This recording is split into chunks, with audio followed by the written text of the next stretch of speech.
இந்த ஆண்களுக்கு முதல்ல இந்த எஹராம் துணி அதை நம்ம உடுத்து காமிக்கிறோம், கொஞ்சம் கவனிச்சுக்கோங்க. அதை கொத்த வேட்டி உடுத்து பழக்கப்பட்டவங்க எல்லோரும் இருப்பாங்க. இருந்தாலும் கூட இதை நீங்கள் பார்த்துக்கிட்டிங்கன்னா வசதியாக இருக்கும். சங்கைக்குரிய ஹாஜிகளே, எஹராமில் வந்து ஆண்களை பொறுத்து மேலே ஒரு ஆடையும் கீழே ஒரு ஆடை அணிகிறதுங்கிறது அவங்களுக்கு அவசியமானது. தையல் இல்லாத ஆடை அணியணும். இந்த ஆடை வெண்மையாக இருப்பது சுன்னத்து. கலராக இருந்தாச்சுன்னா தப்பு ஒன்றும் இல்லை. ஒரு அவசரத்துக்கு நம்ம என்ன செய்கிறோம், பாத்ரூம் போகிறோம், நைட்டில் ஒரு ஒத்த வேசி உடுத்துட்டு படுக்கிறோம், அது மாதிரி உள்ள ஒரு நிலைகளுக்கு கலர் வேசி மாற்றிக்கிட்டோன்னு சொன்னால் அதனால் ஒன்றும் தடை ஒன்றும் இல்லை. வெள்ளையாக இருக்கிறதுங்கிறது பொதுவாக சுன்னத்து அப்படிங்கிற அடிப்படையில் தான் எப்பொழுதுமே எஹராம் ட்ரெஸ்ஸை வெள்ளையாக வச்சுக்கிறது. ஒரு தையல் இல்லாத ஒரு துண்டை மேலே போட்டு போகிறோம், அப்படி மாதிரி உள்ள தேவைகளுக்கு அதை பயன்படுத்திக்கிறதுங்கிறது, கலர் வேஷ்டிகளை பயன்படுத்திக்கிறதுங்கிறது தப்பு இல்லை. அது மாதிரி எஹ்ராம் ட்ரெஸ்ஸை அதை வந்து பழசையும் பயன்படுத்துறதும் தப்பு ஒன்றும் இல்லை. முந்தி உமராவுக்கு போனது இருக்குது, கேட்க மாட்டேங்குதா? எஹ்ராம் தானே உடுத்து காமிக்க போகிறோம், நீங்கள் பாருங்க.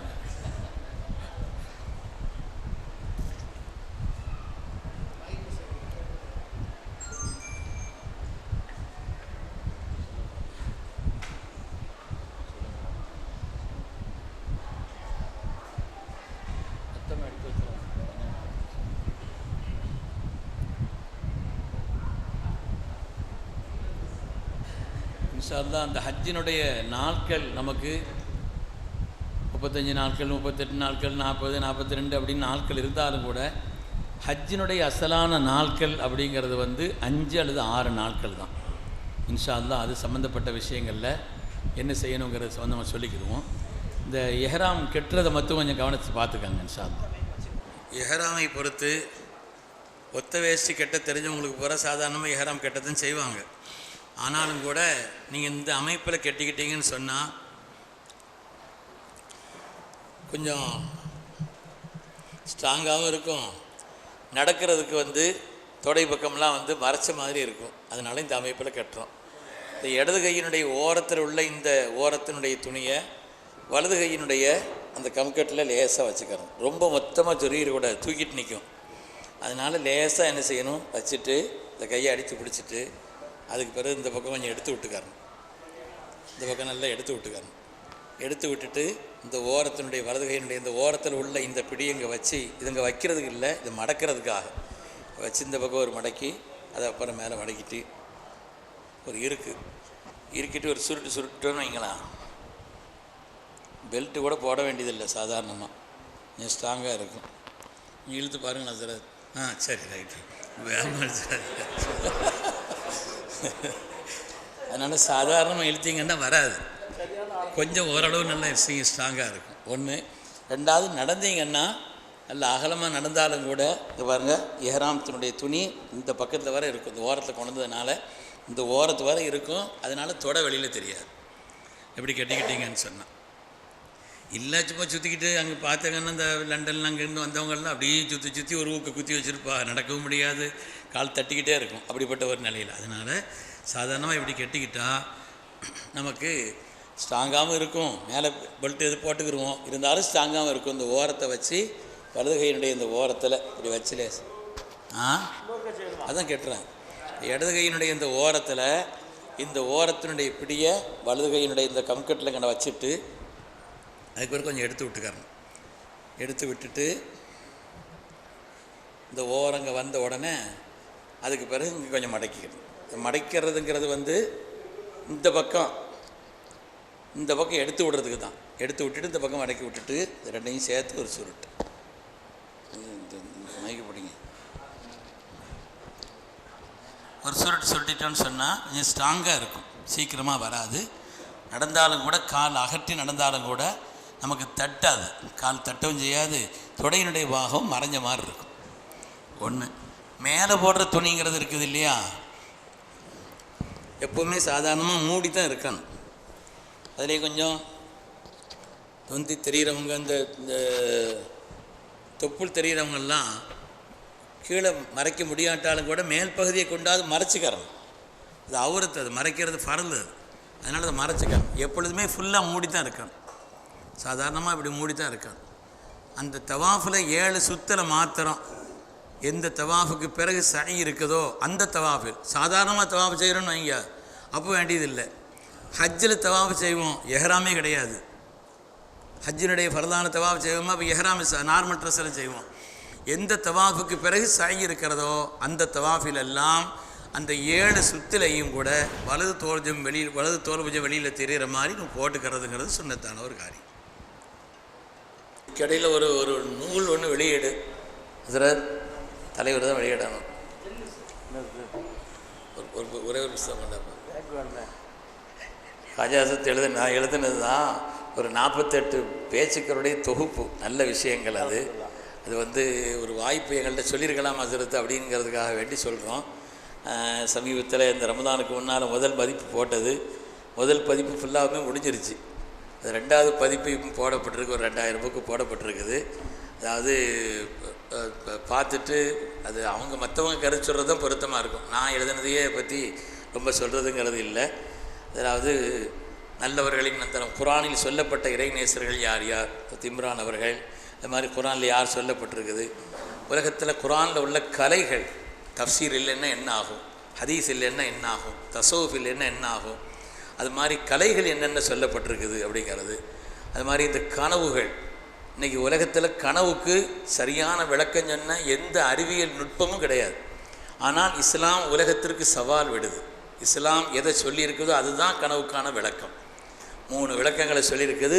அறிவுலகத்திற்கு இஸ்லாம் விடுக்கும் சவால்னு சொல்லி இந்த கனவு சம்மந்தப்பட்ட விஷயங்களில் அது ஒரு சாதாரணமாக ஒரு 8 தலைப்பு அது சம்மந்தப்பட்டதை சொல்லப்பட்டிருக்குது. இது மாதிரி உலகத்தில் உண்டான முக்கியமான நகரங்கள், நம்முடைய நெஞ்சில் நிறைந்த மதீனா நகரம், அந்தாக்கியா, அரஃபா, பைத்துல் மாமூர், யமன், மிஸ்ர், ஷாம், இதுபோலுள்ள இந்த நகரங்கள், இது இஸ்லாத்தில் என்ன முக்கியத்துவம், இது சம்மந்தப்பட்ட விஷயங்கள்லாம் ஆயத் ஹதீஸ்களுடைய இந்த தொகுப்பில் நல்ல கருத்துக்களையும் இது பண்ணியிருக்குது இன்ஷா அல்லாஹ். அதனால் வாய்ப்புள்ளவர்கள் இன்ஷா அல்லாஹ் இது ஒன்று ஒரு 300 ரூபா அதனுடைய மதிப்பு, அது கொடுத்து வாங்கிக்கோங்க. இல்லை நாங்கள் ஒரு 10 புக்கு வாங்கி எங்களுக்கு தெரிஞ்ச ஹசரத்துமாருக்கோ ஒரு நூலகத்துக்கோ மற்ற இடங்களுக்கு வைக்கிறோன்னு சொன்னால் அப்படியும் கூட நீங்கள் வாங்கிக்கலாம். இப்போ அது என்ன ஹசரத்து ஒரு நிமிஷம் இந்த நிகழ்ச்சியின் கூட நமது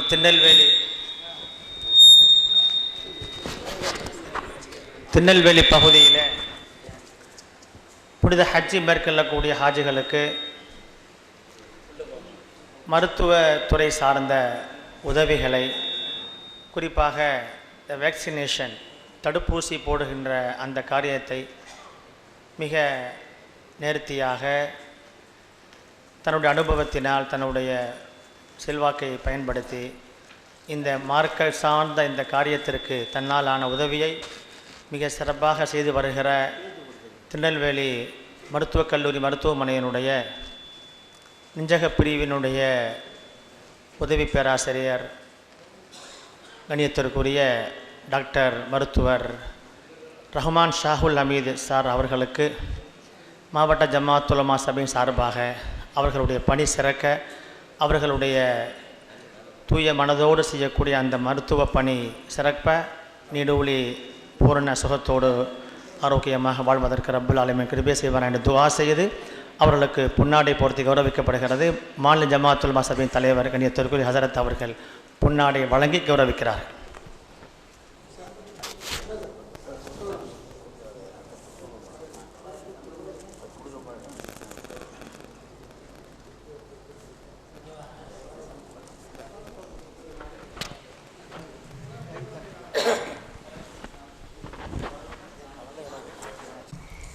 لبيك اللهم لبيك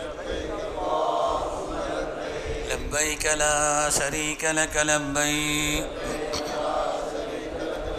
إن الحمد والنعمة لك والملك لا شريك لك لبيك اللهم لبيك لبيك لا شريك لك لبيك إن الحمد والنعمة لك والملك لا شريك لك لبيك اللهم لبيك لبيك لا شريك لك لبيك إن الحمد والنعمة لك والملك لا شريك لك.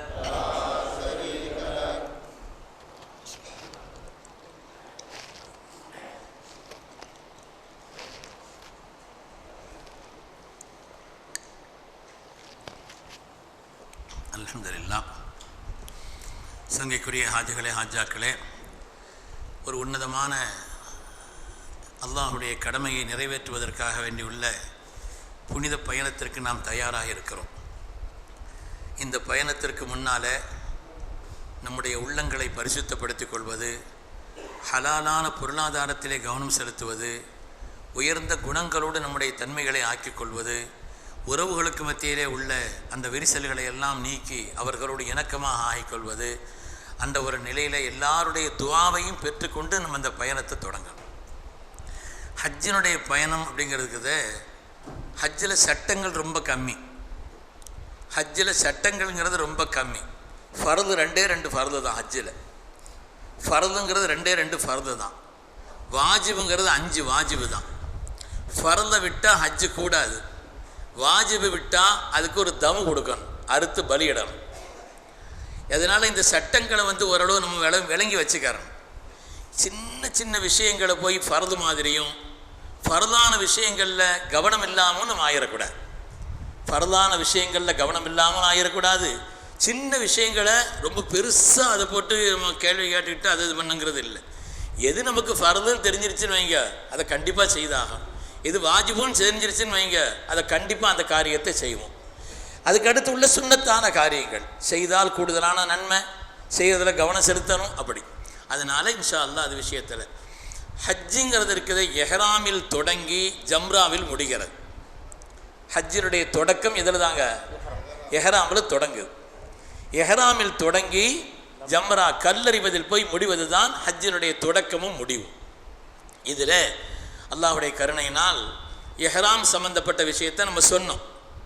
ஒரு ஞாபகத்திற்காக நான் அதை வேகமாக சொல்கிறேன். அதாவது இங்கேருந்து நம்ம மக்காவுக்கு போயிட்டோம், உம்ராவை முடிச்சிட்டோம். அதுக்கு அடுத்து 2வது உம்ராவுக்கு போகிறோம். மஸ்ஜித் ஆயிஷாவுக்கு போய் உம்ரா நியத் செய்துட்டு வந்து உம்ராவை நிறைவேற்றுறோம். ஜெஹரானாவுக்கு போயிட்டு வர்றோம், ஹுதைபியா போயிட்டு வர்றோம். மற்ற இடங்களில் போய் நம்ம உம்ராவை செய்தோம்னு சொன்னால் அந்த உம்ராவை நிறைவேற்றி முடிச்சிருவோம். ஆனால் ஹஜ்ஜினுடைய நெருக்கமான நாட்களில், உதாரணமாக ஹஜ்ஜினுடைய நாட்கள்ங்கிறது பிரதானமாக 5 நாட்கள் அல்லது 6 நாட்கள். பிற 8, 9, 10, 11, 12 அதோடு முடித்தா கூட முடிச்சிடலாம். 13 அன்னைக்கு இருக்கலாம். 13 அன்னைக்கு இருக்கலாம். ஹஜ்ஜினுடைய பிரதானமான நாட்கள்ங்கிறது இந்த 5 அல்லது 6 நாட்கள் தான். அதனால் இந்த நாட்களில் இன்னும் கொஞ்சம் கூடுதலான கவனத்தோடு இருக்கும். ஹஜ்ஜில் ஒவ்வொரு ஆட்களும் பெரிய மனிதர்கள் எப்படியெல்லாம் இருப்பாங்கங்கிறத அனுபவத்தை சொன்னோன்னு வைங்க, சுப்ஹானல்லாஹ். அப்படி ஒரு பாக்கியமான முறையில் அந்த நேரத்தை அதாவது அந்த நேரத்தை செய்ய வேண்டிய வேலையை செய்ய வேண்டிய முறையில் அதை செய்து முடிச்சுட்டோன்னு வைங்க, அதுதான் பெரிய பாக்கியம். அதுக்கு பிறகு இங்கே என்ன செய்கிறது, சில பேர் மக்காவுக்கு போன பிறகு பாருங்கள் நான் எப்படி இருக்கிறேன் அப்படின்னு இங்கே ஒன்றும் செய்கிறதில்லை. மக்காவுக்கு போய் நான் அப்படி செய்ய போகிறேன் இப்படி செய்யறேன்னு திட்டம் போடுறது, மக்காவில் போய் திட்டம் போடுறது, ஊரில் போய் இன்னும் அப்படி செய்ய போகிறேன் இப்படி செய்கிறேன், 2 இடத்துலையும் செய்கிறது இல்லை. அப்படி இருக்கக்கூடாது. நமக்கு அந்த நேரத்தில் சோம்பல் சடைவு. ஏன்னா நல்ல நண்பர்கள் சேர்ந்தாங்கன்னு வைங்க, ஒத்துழுப்பு ரஃபீக் கபர் தரீக்குன்னு சொல்லுவாங்க. பாதைக்கு முன்னால் பயண தோழனை தேர்ந்தெடுன்னு சொல்லுவாங்க. நல்ல தோழர்கள் அமைஞ்சாங்கன்னு வைங்க, உற்சாகப்படுத்தக்கூடிய ஆர்வப்படுத்தக்கூடிய, போமா போக செய்யணும் கொஞ்சம் அசதியாக இருக்க அப்படின்னு ஒரு ஆள் சொல்லுவார். மொத்த கூட்டமும் நின்றும். ஒரு ஆள் உம்ராவுக்கு பிறப்பு நாளைக்கு ஒரு உம்ரா செய்வோமா, அப்படி இன்ஷா அல்லாஹ் செய்வோம். தொடங்கினா என்ன செய்ய, எல்லோரும் சேர்ந்து செய்வாங்க. அப்படியா, எனக்கு கொஞ்சம் அப்படி இருக்குது இப்படி இருக்குது, இந்த கடைக்கு வேறு போக வேண்டியிருக்கு, நாளைக்கு இது வேறு எனக்கு பொறுப்பு, இப்படின்னு எல்லாத்தையாவது சொல்லி எல்லாத்தையும் வச்சிடக்கூடாது. அதனால் உற்சாகப்படுத்தக்கூடிய தோழர்கள் பயணத்தில் ரொம்ப முக்கிய தோழர்கள், நல்ல நண்பர்கள், நல்ல தொடர்புள்ளவர்கள், ஆர்வமாக அமல் செய்யக்கூடியவங்க, நம்மளை நல்வழிப்படுத்தக்கூடியவர்கள், அப்படிப்பட்ட ஆட்களுடைய தொடர்பை என்ன செய்யணும், நல்ல வச்சு. ஹைர் அல்ஹம்துலில்லாஹ். புனிதமான ஹஜ்ஜில் நம்ம அங்கே போய் தங்கியிருக்கிறோன்னு வைங்களேன், ஒரு ஆளாக முடிச்சுட்டு அப்புறம் ரூமில் இருப்போம். அந்த ஹஜ்ஜினுடைய நேரம் நெருங்கி வரக்கூடிய நாட்கள் அதுக்கு முன்னால் நம்மளை தயார்படுத்திக்கிறோம். தயார்படுத்துறதுன்னா என்ன? உதாரணமாக 8 அன்னைக்கு ஹஜ்ஜினுடைய தொடக்க நாள் 8ஆம் நாள். 8ஆம் நாள் லுஹரிலிருந்து அடுத்த நாள் காலை வரை மினாவில் இருப்பது, இது ஹஜ்ஜினுடைய முதல் நாள். பிற 8 அன்னைக்கு, பிற 8. சரி, 8ன்னு சொன்னால் இங்கேருந்து முஅல்லிம் ஆஃபீஸில் சொல்லுவாங்க, நீங்கள் என்ன செய்யணும், முதல் நாள் நைட்டு 7 முதல் நாள், இந்த ஹஜ்ஜினுடைய 5 நாட்களுமே பின்னால் உள்ளதோட சேர்க்கணும் இருக்கட்டும். அந்த முதல் நாள் சொல்லுவாங்க, நாளைக்கு எல்லாம் குளிச்சுட்டு எழுதி ரெடி ஆகிருங்க, நைட்டே கூட்டு போயிடுறோன்னு சொல்லுவாங்க. இல்லை, புஸ்தகத்தில் இப்படி தான் போட்டிருக்கு. என்ன புஸ்தகத்தில் என்ன செய்யிருக்குது? நபிகள் நாயகம் ஸல்லல்லாஹு அலைஹி வஸல்லம் அவர்கள் சுபூ தொழுததுக்கு பின்னால் தான் அவர்கள் அங்கிருந்து மினாவுக்கு வந்து சேர்ந்தாங்க அப்படின்னு ஒரு ஆள் வந்து சேர்ந்தாருங்க. வந்தார், நான் மினாவில் இருக்கிறேன் நான் சொன்னேன். அஜிசாப் அப்படிலாம் சொல்லக்கூடாது, எல்லாத்தையும் லட்சக்கணக்கான மக்களை கொண்டு போய் சேர்க்கணும். அதனால் அவங்க உரிய நேரத்தில் உரிய இடத்துல கொண்டு போய் குறிப்பிட்ட நேரத்துக்கு முன்னால் சேர்க்கணுன்னா நாம் அந்த விஷயத்தில் ஒத்துழைக்காச்சு. இப்படி இருக்குது, நான் பார்த்தேங்க. சரி, அதுக்கு கூட என்ன, நானே என் ஒய்ஃபு நடந்து வரணுன்னாரு.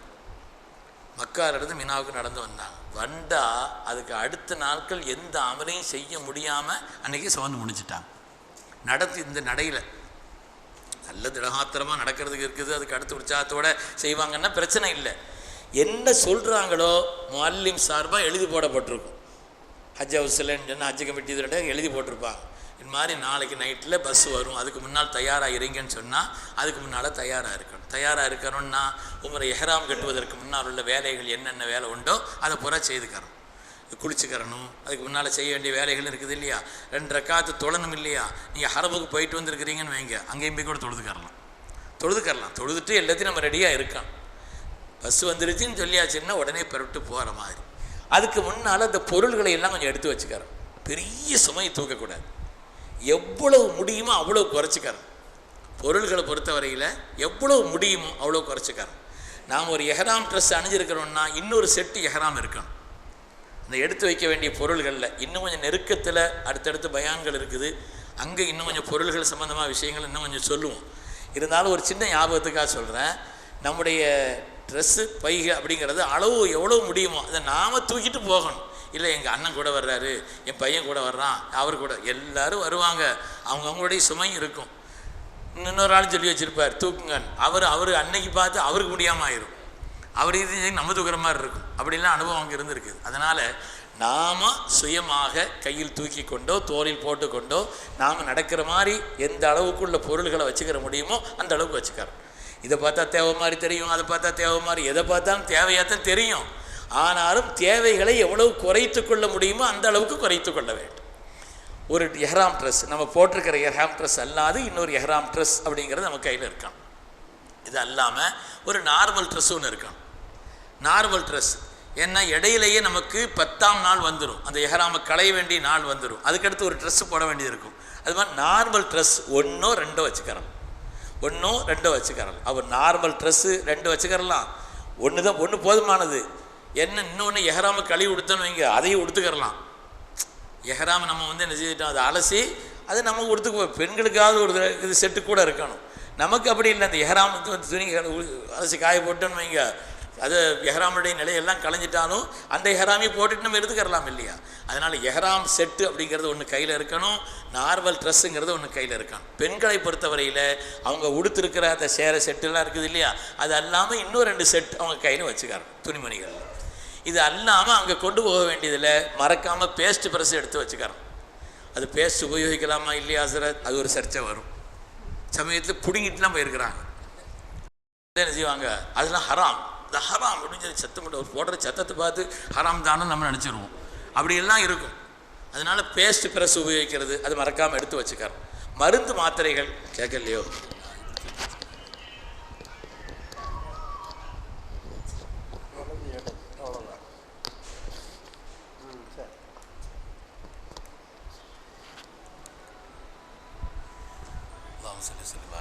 பேஸ்ட் ப்ரெஸ் மறக்காமல் எடுத்து வச்சுக்கிறோம்.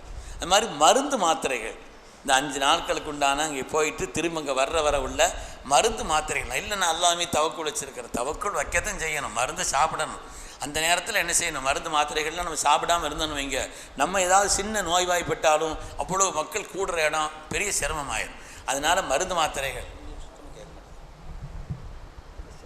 நம்ம என்ன செய்ய முடியும், பெண்களுக்கு கேட்கணுன்னா நான் பேச தான் முடியும். பாபு சரி சிலமாக இருக்கேன் சிலம் கொண்டு போய் கொடு. சரி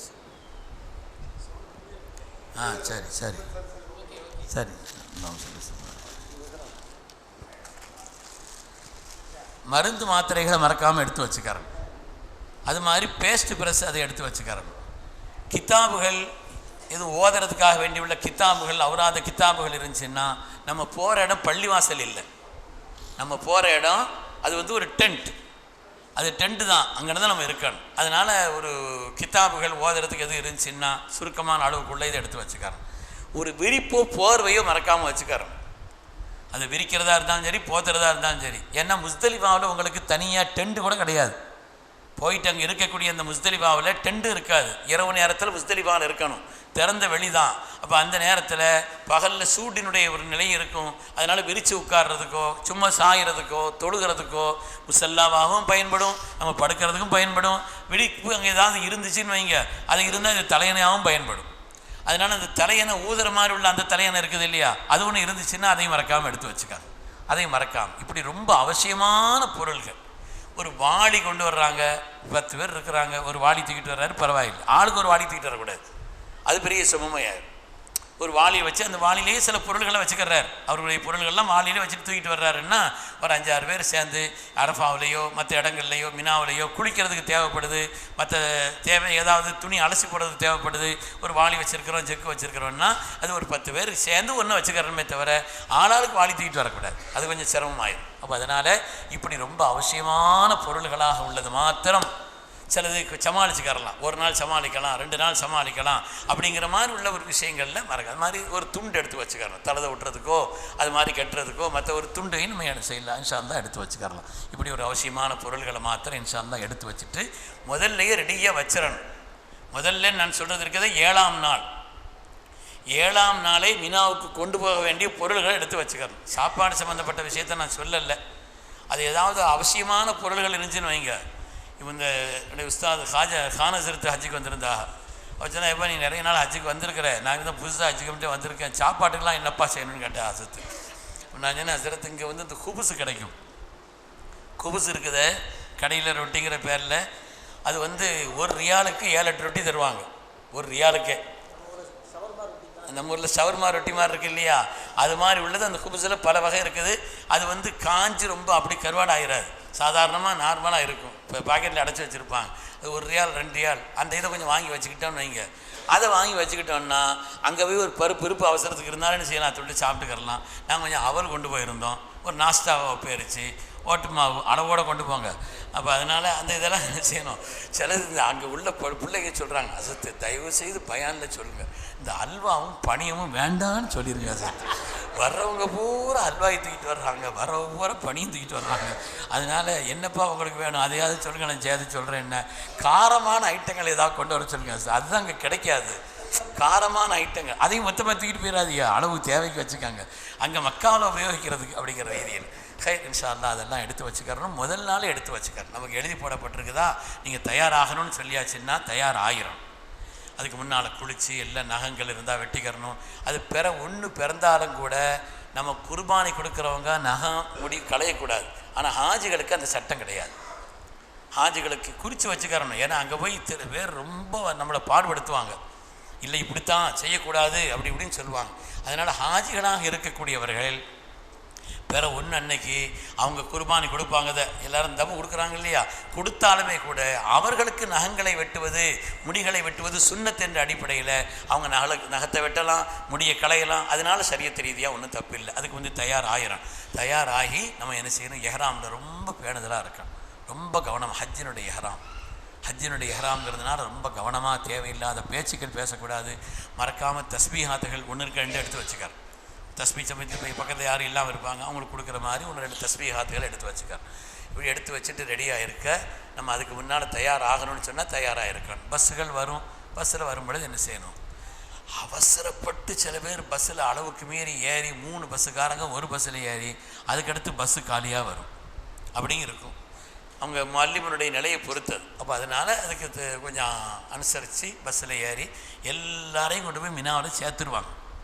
நாம் அசீசியாவில் தங்கியிருந்தாலும் மக்காவில் தங்கியிருந்தாலும் எங்கே தங்கியிருந்தாலும் எல்லாரையும் கொண்டு போய் முஅல்லிமுனுடைய பொறுப்பு மினாவில் சேர்த்துருவாங்க. எப்பவும் சேர்த்துருவாங்க? நைட்டே பெரும்பாலும் சேர்த்துருவாங்க. எந்த நைட்டுங்க? 7 பின்னேரம். அடுத்த நாள் 8 இல்லையா? 7 பின்னேரமே முடிஞ்சவரை கொண்டு போய் சேர்த்துருவாங்க. சேர்க்கறது நல்லதும் கூட. நம்ம போனோன்னு வைங்க, அங்கே போனால் பேசாமல் நமக்குன்னு பெட்டுகள் இருக்கும், கொஞ்சம் படுத்து ஓய்வு எடுத்தோன்னா அதுக்கு அடுத்த காரியங்களை செய்கிறதுக்கு ஈஸியாக இருக்கும். ஹஜ்ஜினுடைய அமல்கள் ஆரம்பிக்கிறதுங்கிறது 8ஆம் நாள் உச்சி சாஞ்ச பிறகு தான் அந்த ஹஜ்ஜினுடைய நேரமே ஆரம்பிக்கும். அது பிறகு நார்மலாக நம்ம இருக்கிற மாதிரி இருந்துக்கிற வேண்டியதுதான். எஹ்ராமில் இருப்போம், போனால் துஹாவுடைய தொழுகிறோம், குர்ஆன் ஓதுறோம், தஸ்பீஹாத்துகள் செய்கிறோம், மற்ற வேலைகளை செய்யணும். ஹஜ்ஜினுடைய அமல் ஆரம்பிக்கிறதுங்கிறது நம்ம 8ஆம் நாள் உச்சி சாஞ்சதிலிருந்து ஆரம்பிக்கும். மினாவில் என்ன செய்யணும்? 8ஆம் நாள் மினாங்கிறது ரொம்ப முக்கியமான இடம். ஹாஜிகள் அதிகமாக தங்கியிருக்கிற இடமே இதுதாங்க, மினா தான். 8 அன்னைக்கு இருப்போம், 9 போயிட்டு நைட்டு வந்துட்டு 10 அன்னைக்கு இருப்போம், 11 இருப்போம், 12 இருப்போம், தேவைப்பட்டால் 13 இருப்போம். ஹஜ்ஜினுடைய நாட்கள் 6ஆக இருந்தால் 5 நாட்கள் தங்குவது மினாவில் தான், 5 நாட்களாக இருந்தால் 4 நாட்கள் தங்குறது மினாவில் தான். அதனால் மினாங்கிறது ரொம்ப முக்கியமான இடம் ஹஜ்ஜை பொறுத்தவரையில். மினாங்கிறது இருக்குது, அதில் செய்தனா அபூபக்கர் சித்திக் ரலியல்லாஹு தஆலா பிறந்த இடம் மினாங்கிறது. சித்திக் நாயகத்தினுடைய இப்போ அங்கே குடியிருப்புகள்லாம் கிடையாது, அவங்களுடைய பிறப்பு நடந்த ஒரு இடம்ங்கிறது அதுதான். அது மாதிரி ஹஜ்ரத் இஸ்மாயில் அலைஹிஸ்ஸலாத்து வஸ்ஸலாம் அறுத்து பலியிடுவதற்காக ஹஜ்ரத் இப்ராஹிம் அலைஹிஸ்ஸலாம் கூட்டு வந்தாங்க இல்லையா? அங்கே ஒரு அடையாளம் இடப்பட்டிருக்கு. ஒரு மலைக்கு மேலே அந்த இடத்துல ஒரு சின்ன அடையாளம் கூட வச்சுருக்கிறாங்க. இஸ்மாயில் அலைஹிஸ்ஸலாம் அறுக்கிறதுக்காக அவங்கள ஏற்படுத்தின இடம்ங்கிறது. அது நீங்கள் போகும் பொழுது வண்டியில் போய் பார்க்குறதுக்காண்டி காமிட்டும் பொழுது அதெல்லாம் காமிப்பாங்க. அது மாதிரி இந்த அபரஹா படை அங்கிருந்து வந்த நேரத்தில் மினாவினுடைய ஒரு ஓரப்பகுதியில் தான் அது அழிக்கப்பட்ட வரலாறு. அந்த இடம்தான் அழிக்கப்பட்ட வரலாறு. மினாங்கிறது ஹஜ்ஜினுடைய நிலைகளில் ரொம்ப முக்கியமான ஒரு இடம், முக்கியமான கேந்திரம். கில்லத்துல் பஊதுன்னு சொல்லுவோம். அதாவது மற்ற நாட்களில் இந்த கொசு மற்றதெல்லாம் ஜாஸ்தியாக இருக்கும், ஹஜ்ஜி நாட்களில் ஒன்றுமே இருக்காது. அங்கே ஹஜ்ஜினுடைய நாட்களில் நீங்கள் எறும்பையும் பார்க்க முடியாது, அதிகமான கொசுவையும் இங்கே பார்க்க முடியாது. அப்படி உள்ள ஒரு நிலை. அந்த இடத்துல மினாவில் எல்லா நபிமார்களும் தங்கியிருக்கிறாங்க. நமக்கு பெரிய அங்கே வசதியானவங்க தானே ஹஜ்ஜுக்கு போகிறாங்க. எல்லோரும் போகிறவங்க பேர் வசதியானவங்க தானே. நம்ம விசாலமான பெட்டில் படுத்திருப்போம், விசாலமான ரூமில் இருப்போம், அப்படிப்பட்ட ஒரு நிலையில் இருப்போம். இப்போ எஹ்ராமில் இருக்கிறோம், நமக்குன்னு ஒதுக்கப்பட்ட அந்த பெட்டினுடைய அளவு இருக்குதே, கால் நீட்டி கொஞ்சமாக நீட்டி படுக்கிற அளவுக்கு தான் இருக்கும். இங்கே திரும்ப முடியாது, அங்கே திரும்ப முடியாது. தூக்கத்தினுடைய நிலை பலருக்கும் பல மாதிரி இருக்கும். சில பேருக்கு வெளிச்சிருந்தால் தூக்கம் வராது, சில பேருக்கு ஏசி கூடுதலாக இருந்தால் தூக்கம் வராது, சில பேருக்கு ஏசி குறைச்சா தூக்கம் வராது, சில பேருக்கு என்ன செய்யும் கை மேலே பட்டால் தூக்கம் வராது, சில பேர் குரட்டை விட்டால் தூக்கம் வராது. அல்லாஹ் அக்பர், விதவிதமான குரட்டை. துன்யாவில் அவ்வளோ குரட்டையும் எனக்கு கேட்கலாம். அப்படியெல்லாம் என்ன செய்யும், பல விதமான நிலைகள் இருக்கும். ஆனாலும் கூட என் ரப்புக்காக நான் பொறுத்துக்கிறேன். இந்த சில நாட்களை மாத்திரம் கொஞ்சம் அனுசரித்து நல்ல குணத்தோடு இருந்துட்டோன்னு வைங்க, வாழ்நாளெல்லாம் அதுக்கு பேர் பாக்கியம். அதனால் அந்த சின்ன சிரமங்களை போய் என்ன செய்யக்கூடாது, நம்ம பெருசாகக்கூடாது. மலேசியாவிலேருந்து ஒரு 5-6 வருஷத்துக்கு முன்னால் ஒரு குரூப் வந்திருந்தாங்க. முஸ்தலிஃபாவில் வந்த உடனே உஸ்தாத் எங்கே தங்கணுமா, இங்கே படுத்துருக்காங்க பாருங்கள், இல்லை அங்கே தங்கணும்னு சொன்னேன். அங்கே அந்த இது லண்டன்லேருந்து வந்திருந்த அந்த குரூப், அவங்க காலை தூசியில் போட்டிருக்கிறாங்க, சின்ன துண்டு தான் கொண்டு வந்துருக்கிறாங்க, விரித்து படுத்துருக்குறாங்க. நம்முடைய அப்தியத்தை வெளிப்படுத்துகிற இடம் இந்த இடம். நம்ம அல்லாஹ்வுடைய அடிமை என்பதை அல்லாஹ்வுக்காக வெளிப்படுத்துகிற இடம். சரி, நான் சயீத் ரலியல்லாஹு சில சஹாபாக்களுடைய வரலாறுலாம் அவர் தலைக்கு இதை வச்சு படுக்க மாட்டாங்களா, அந்த பூமியில் தலை வைப்பாங்க. அந்த பூமியில் என்ன செய்வாங்கன்னா அல்லாஹ்வுடைய அடிமை, ஒரு அடிமை அப்படின்னு காட்டுறதுக்காக வேண்டி. அதனால் அந்த மினாங்கிறது இருக்குதே 8ஆம் நாளிலிருந்து ஆரம்பிக்கும். நீங்கள் ஒவ்வொரு நாளாக குறிச்சிக்காங்க. 8ஆம் நாள். இப்போ 8ஆம் நாள் என்ன செய்யணும், ஒன்றும் செய்ய வேண்டியதில்லை, தனியாக ஒரு அமல் செய்ய வேண்டியதில்லை. ஹஜ்ஜினுடைய தனி அமல் அப்படிங்கிறதே கிடையாது. மினாவில் தங்குவது அதுதான் அமல். மினாவில் என்ன செய்யணும், தங்குறது. அங்கே போய் இருக்கிறோம் இல்லையா, அங்கங்கே இல்லாமல் மினாவில் போய் இருக்கிறது, அதுதான் அன்றைக்கி செய்ய வேண்டிய அமல். அந்த 8ஆம் நாள் உச்சியிலிருந்து அதுக்கு பிறகு அடுத்த நாள் காலை வரை அங்கே தங்கலாம். நமக்கு அன்றைக்கி நைட்லேயே பெறப்பட சொல்கிறாங்க, அரஃபாவுக்கு பெறப்பட சொல்கிறாங்கன்னு பெறப்பட வேண்டியதுதான். நம்ம என்ன செய்யணும், அன்றைக்கி நைட்டே பெறப்பட சொல்கிறாங்கன்னா அங்கே இருக்கின்ற காலத்தில் தொழுகைகளை நம்ம ஜமாத்தா தொழுதுக்கிறணும், குர்ஆன் ஓதிக்கிறணும். அந்த நேரத்தில் திக்ர் செய்துக்கறணும். ஹஜ்ஜினுடைய அமல்களை ரப்பே லேசாக்குன்னு கேட்கணும். அடுத்த நாள் அரஃபாவுடைய நாள் ரொம்ப முக்கியமான நாள் அப்படிங்கிறதுனால அமல்களை பூரா லேசாக்கு ரப்பேன்னு சொல்லி நம்ம அந்த இடத்துல மினாவை தனித்த குறிப்பிட்ட இன்ன அமல் தான் செய்ய வேண்டும் என்று ஒரு அமலே இல்லை. நம்ம அங்கே நார்மலாக அங்கே நேரத்தை கழிச்சிக்கிற வேண்டியது. அதுக்கு அடுத்து இரவே கூட்டு போய் அரஃபாவில் சேர்த்தாலும் அல்லது அடுத்த நாள் அதிகாலையில் உங்களை கூட்டு போனாலும் அந்த நாள் 9ஆம் நாள் ரொம்ப முக்கியமான நாள். அல் ஹஜ் அரஃபா, ஹஜ்ஜுங்கிறதே அரஃபா தான். ஃபமன் நதரக அரஃபா ஃபகத் அத்தம்மல் ஹஜ். யார் அரஃபாவை பெற்றுக்கொண்டாரோ ஹஜ்ஜை நிறைவு செய்து விட்டார். நாங்கள் சொன்னார் ஒரு ஹஜ்ஜை பெற்றுக்கொண்டார். ஃபகத் அதரக்கல் ஹஜ், ஹஜ்ஜை பெற்றுக்கொண்டார், அரஃபாவை பெற்றுக்கொண்டார். ஹஜ்ஜினுடைய ஃபர்து 2ன்னு சொன்னோம். ஒன்று என்னங்க, அரஃபாவில் தங்குறது, அரஃபாவில் தங்குறது. இன்னொன்று தவாஃபுல் விஃபாதா, அந்த ஃபர்தான தவாஃப். இந்த 2 தான் ஹஜ்ஜினுடைய ஃபர்து. அதில் அரஃபாவில் தங்கிறது ஃபர்து. அரஃபாவில் போய் ஒரு ஆள் தங்கியிருக்கிறாங்க, 9ஆம் நாள் அங்கே போய் தங்கணும். தங்கியிருக்கிற நேரத்தில் பெண்களுக்கு தொடக்க வந்துருச்சு, பிரச்சனை இல்லை. அதனால் எந்த ஹஜ்ஜினுடைய அமலும் பாதிக்காது. தாய்மார்களை இன்னும் கவனமாக நீங்கள் கேட்டுக்கொள்ளுங்கள். நம்முடைய தாய், நமது உயிரினுடைய மேலான கண்மணி முஹம்மது ரசூலுல்லாஹி ஸல்லல்லாஹு அலைஹி வஸல்லம் அருமை துணைவியார் நம்முடைய தாய் அன்னை ஆயிஷா நாயகி அவர்கள் அன்னைக்கு தொடக்கா இருந்தாங்க. ரொம்ப அழுதாங்க. ரசூலுல்லாவோட நான் ஹஜ்ஜுக்கு வந்திருக்கிறேனே, இன்றைக்கி எனக்கு இப்படி ஒரு தொடக்கம் வந்துருச்சே, அமல்களை நான் என்னால் இது பண்ண முடியலையே. உலகத்து தாய்மார்களுக்கெல்லாம் ஒரு முன்மாதிரியாகத்தான் நல்லா அப்படி ஆக்கி வைத்திருப்பானோ என்னவோ. அதனால் தொடக்க வந்த காரணத்தினால ஹஜ்ஜினுடைய எந்த அமலும் பாதிக்காது. தொடுக வேண்டியதில்லை, குர்ஆன் ஓத தொட வேண்டியதில்லை, தவிர மற்ற எல்லா அமல்களையும் அவங்க செய்துக்காரன். அதனால் ஹஜ்ஜினுடைய எந்த அமலும் பாதிக்காது. 9ஆம் நாள் ஹஜ்ஜினுடைய பிரதானமான நாள், மிக மிக முக்கியமான, எத்தனை மிக வேணாலும் போட்டுக்கங்க, அவ்வளோ முக்கியம். அந்த நாளில் நம்மளையே சுறுசுறுப்பாக்கிக்கிறோம், நம்மளையே ஆர்வப்படுத்திக்கிறோம், நம்மளையே உற்சாகப்படுத்திக்கிறோம். ரொம்ப சோம்பலாக இருக்குது, 2 ரக்காத் தொழுது அல்லாட்ட கேட்கணும், அந்த ரொம்ப சோம்பலாக இருக்குது, சடைவாக இருக்குது, அசதியாக இருக்குது, எனக்கு உற்சாகத்தை தாரப்பு, அமல் செய்கிறதுக்கு ஆர்வத்தை தாரப்பு அப்படின்னு அந்த நேரத்தில் 2 ரக்காத் தொழுது செய்யணும் கேட்டுக்கிறோம். அப்படி நமக்குள்ள நிலைகளையெல்லாம் மாற்றி மாற்றி மாற்றி நம்மளையே நாம் உற்சாகப்படுத்தி கொள்ள வேண்டிய ஒரு நேரம் தான் அந்த அரஃபாவுடைய நாள். அதனால் அந்த அரஃபாவுடைய நாள் தான் ஹஜ்ஜில் பிரதானமான நாள். நேரத்தை பேசிக்கொண்டோ இடத்த சுற்றி பார்த்துக்கிட்டோ வெளியில் போயாச்சுன்னா எல்லா பொருள்களையும் கொடுப்பாங்க. சாப்பாடு விளம்புவாங்க, தண்ணி விளம்புவாங்க, மோர் விளம்புவாங்க, ஐஸ் விளம்புவாங்க, எல்லாம். அதனால் சில பேர் என்ன செய்யறதுன்னா இங்கேருந்து வெளியில் போய் டெண்டை மாதிரி போயிடக்கூடாது. மாற்றியாச்சுன்னா அதுக்கு ஒரு பெரிய சிரமம். அங்கே தெரிகிற மாதிரி இருக்குன்னு, பக்கத்தில் இருக்கிற மாதிரி இருக்குன்னு சொல்லிட்டு போயிட்டு அங்கே போயிட்டு டெண்டை விட்டுட்டோன்னு வைங்க. அப்படி எங்கள் கூட 3 நாள் கழித்து வந்து சேர்ந்தவங்கலாம் இருக்கிறாங்க. அங்கே விட்டுட்டு 3 நாள் கழித்து வந்து வெளியில் போயாச்சுன்னா அது இதை விளம்புறாங்களா, இவர் பார்க்குறாரு, பிடிச்சா கிடைக்க மாட்டேங்குது, அங்கேருந்து தூக்கி போட்டா ஏறாமல் பிடிக்கிறார், நீ ஒரு பக்கம் பிடி, நான் ஒரு பக்கம் பிடிக்கிறேன்னு சொல்லி 2 பேர் ஆளுக்கு ஒரு ஏறாமல் பிடிச்சி மொத்தமாக சேர்த்துட்டு இங்கே வந்து சதக்கா செய்கிறது எல்லாத்துக்கும். அது வேண்டியதில்லை. அவங்களுக்கு தேவை ஒன்று கொடுக்குறாங்க, சாப்பிட்றான், ஒன்றும் இல்லை, அவங்க அன்பளிப்பாக தான் கொடுக்குறாங்க. அதனால் எதையும் வாங்கி சாப்பிட்றோம், அது ஒன்றும் தப்பு ஒன்றும் இல்லை, வாங்கிக்கிறலாம், சாப்பிடலாம். ஆனால் அதுக்காக வேண்டி ஓட்டம் போடுறது, அங்கே அதை கொடுக்குறாங்க, இங்கே இது கொடுக்குறாங்க. ஒரு ஆளுன்னு சொல்லுவார், நீங்கள் என்னங்க இது வாங்கிட்டு வந்துருக்கீங்க, நீங்கள் அங்கே போய் பாருங்கள், இவர் விரட்டி விடுவார் இங்கேருந்து. இந்த வேலைகள்லாம் கொஞ்சம் முடிஞ்ச வரை தவிர்த்துக்காரு. நம்முடைய எஹ்ராமில் இருக்கிறோங்கிறதுனால தேவையில்லாத ஆசைகளையும் மனசில் வளர்த்துடக்கூடாது, தேவையில்லாத பொருள்களுடைய கவனத்தையும் நம்ம செலுத்திக்கிறக்கூடாது.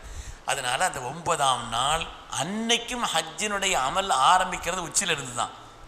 பகல்லையே போனாலும் காலையிலே நம்ம அங்கே போய் சேர்ந்துட்டாலும் கூட ஹஜ்ஜினுடைய அமல் ஆரம்பம் அப்படிங்கிறது அந்த உச்சி சாஞ்ச பிறகு. சில பேர் என்ன செய்யுதுன்னா பகல்லே ஓத வேண்டியது போல ஓதிடுறது, மத்தியானம் உச்சியோடு படுத்துடுறது. அல்லாஹ் அக்பர். நாம் எல்லாம் அங்கே கொஞ்சம் மாற்றமாக தான் இருக்கும். நம்ம ஓய்வெடுக்கணும்னா பகலில் ஓய்வெடுத்துக்கிற வேண்டியது தான். இந்த பகல் நேரம் இருக்குதுன்னு வைங்க, எங்கள் நேரம் ஓரத்தில் போய் எல்லாம் படுத்து என்ன செய்யணும், கொஞ்சம் நேரம் மத்தியானம் ஒழிக்க வேண்டியது இருக்குது. வெயிலாக இருக்கும், எப்படி இருந்தால் என்ன, வெயிலாக இருக்கும், சூடாக இருக்கும், பல நிலைகளில் இருக்கும். ஆனாலும் கூட நம்மளை உற்சாகப்படுத்தி கொள்ள வேண்டும். பகல் நேரத்தில் உச்சி வர நீங்கள் ஓய்வெடுத்துக்கலாம், மற்ற காரியம் செய்யலாம். உச்சி வந்தாச்சா அதுக்கு பிறகு நம்ம அமல்களில் ஆரம்பிச்சிடும், அதுக்கு பிறகு துவாக்களில் ஆரம்பிச்சிடும். அரஃபா அன்னைக்கு முக்கியமாக ஒரு 5 அமலை நீங்கள் செய்யணும் இன்ஷா அல்லாஹ். தனித்தனியாக நீங்களும் குறித்து வச்சுக்கிறணும், சேர்ந்தும் செய்யலாம், தனியாகவும் செய்யலாம். 5 அமல்கள் குறிப்பாக அரஃபாவுடைய பெருவழியில் செய்வது என்பது பொருத்தமானது. முதலாவது நமது உயிரினும் மேலான கண்மணி முஹம்மது ரசூலுல்லாஹ் சொன்னாங்க, ஹைரு துஆ ஃபி யௌமி அரஃபா மா அன குல்து வன் நபிய்யூன மின் கப்லி லா இலாஹ இல்லல்லாஹு வஹதஹு லா ஷரீக லஹு லஹுல் முல்கு வ லஹுல் ஹம்து வ ஹுவ அலா குல்லி ஷைஇன் கதீர். ஸல்லல்லாஹு சொன்னாங்க, அரஃபாவில் நீங்கள் சொல்லக்கூடிய வார்த்தைகளில் துஆக்களில் மிக சிறந்த ஒரு வார்த்தை எதுன்னா, நானும் எனக்கு முன்னால் உள்ள எல்லா நபிமார்களும் இந்த இடத்தில் அமர்ந்து இதை சொல்லி இருக்கிறோம். இந்த இடத்த அந்த அந்த ஒன்று நமக்கு போதுமாங்க. அந்த சொல்லியிருக்கிறாங்க, எல்லா நபிமார்களும் இந்த இடத்துல இருந்து ஓதிருக்கிறாங்க, அல்லாஹ் நமக்கு அதை நசீபை தந்திருக்கிறான் அப்படின்னு அதை நினச்சாலே போதுமானது நமக்கு. சொல்லாங்க சொன்னாங்க, ஹைரு துஆ ஃபி யௌமி அரஃபா, அரஃபாவுடைய நாளில் நீங்கள் சொல்லும் துஆக்களில் வார்த்தைகளில் ஆக சிறந்த வார்த்தை மா அன குல்து வன் நபியூன மின் கபலி, நானும் எனக்கு முன்னால் உள்ள எல்லா நபிமார்களும் இந்த இடத்தில் வைத்து அதை சொல்லியிருக்கிறோம். 4ஆம் கலிமா, சின்ன வித்தியாசம் அதில். லா இலாஹ இல்லல்லாஹு வஹதஹு லா ஷரீக லஹ் லஹுல் முல்க் வ லஹுல் ஹம்த். சாதாரணமாக யுஹ்யி வ யுமீத்து சேர்த்து ஓதுவோம் இல்லையா, அந்த ஹதீஸில் வரக்கூடிய வாசகத்தில் யுஹ்யி வ யுமீத்துங்கிறது இல்லை. அதனால் இந்த அதை விட்டுட்டு வஹுவ அலா குல்லி ஷைஇன் கதீர். லா ஏச்சான்னு சொல்லுங்கள், லா இலாஹ இல்லல்லாஹு வஹதஹு லா ஷரீக லஹு லஹுல் முல்க் வ லஹுல் ஹம்து வஹுவ அலா குல்லி ஷைஇன் கதீர். இந்த 4ஆம் கலிமாவை குறைஞ்சது ஒரு 100 தடவையாவது ஓதிக்கார். பிற 9 அரஃபா அன்னைக்கு உச்சி சாஞ்ச பிறகு இதை ஒரு 100 தடவையாவது 100 தடவையாவதுன்னு சொல்கிறேன்.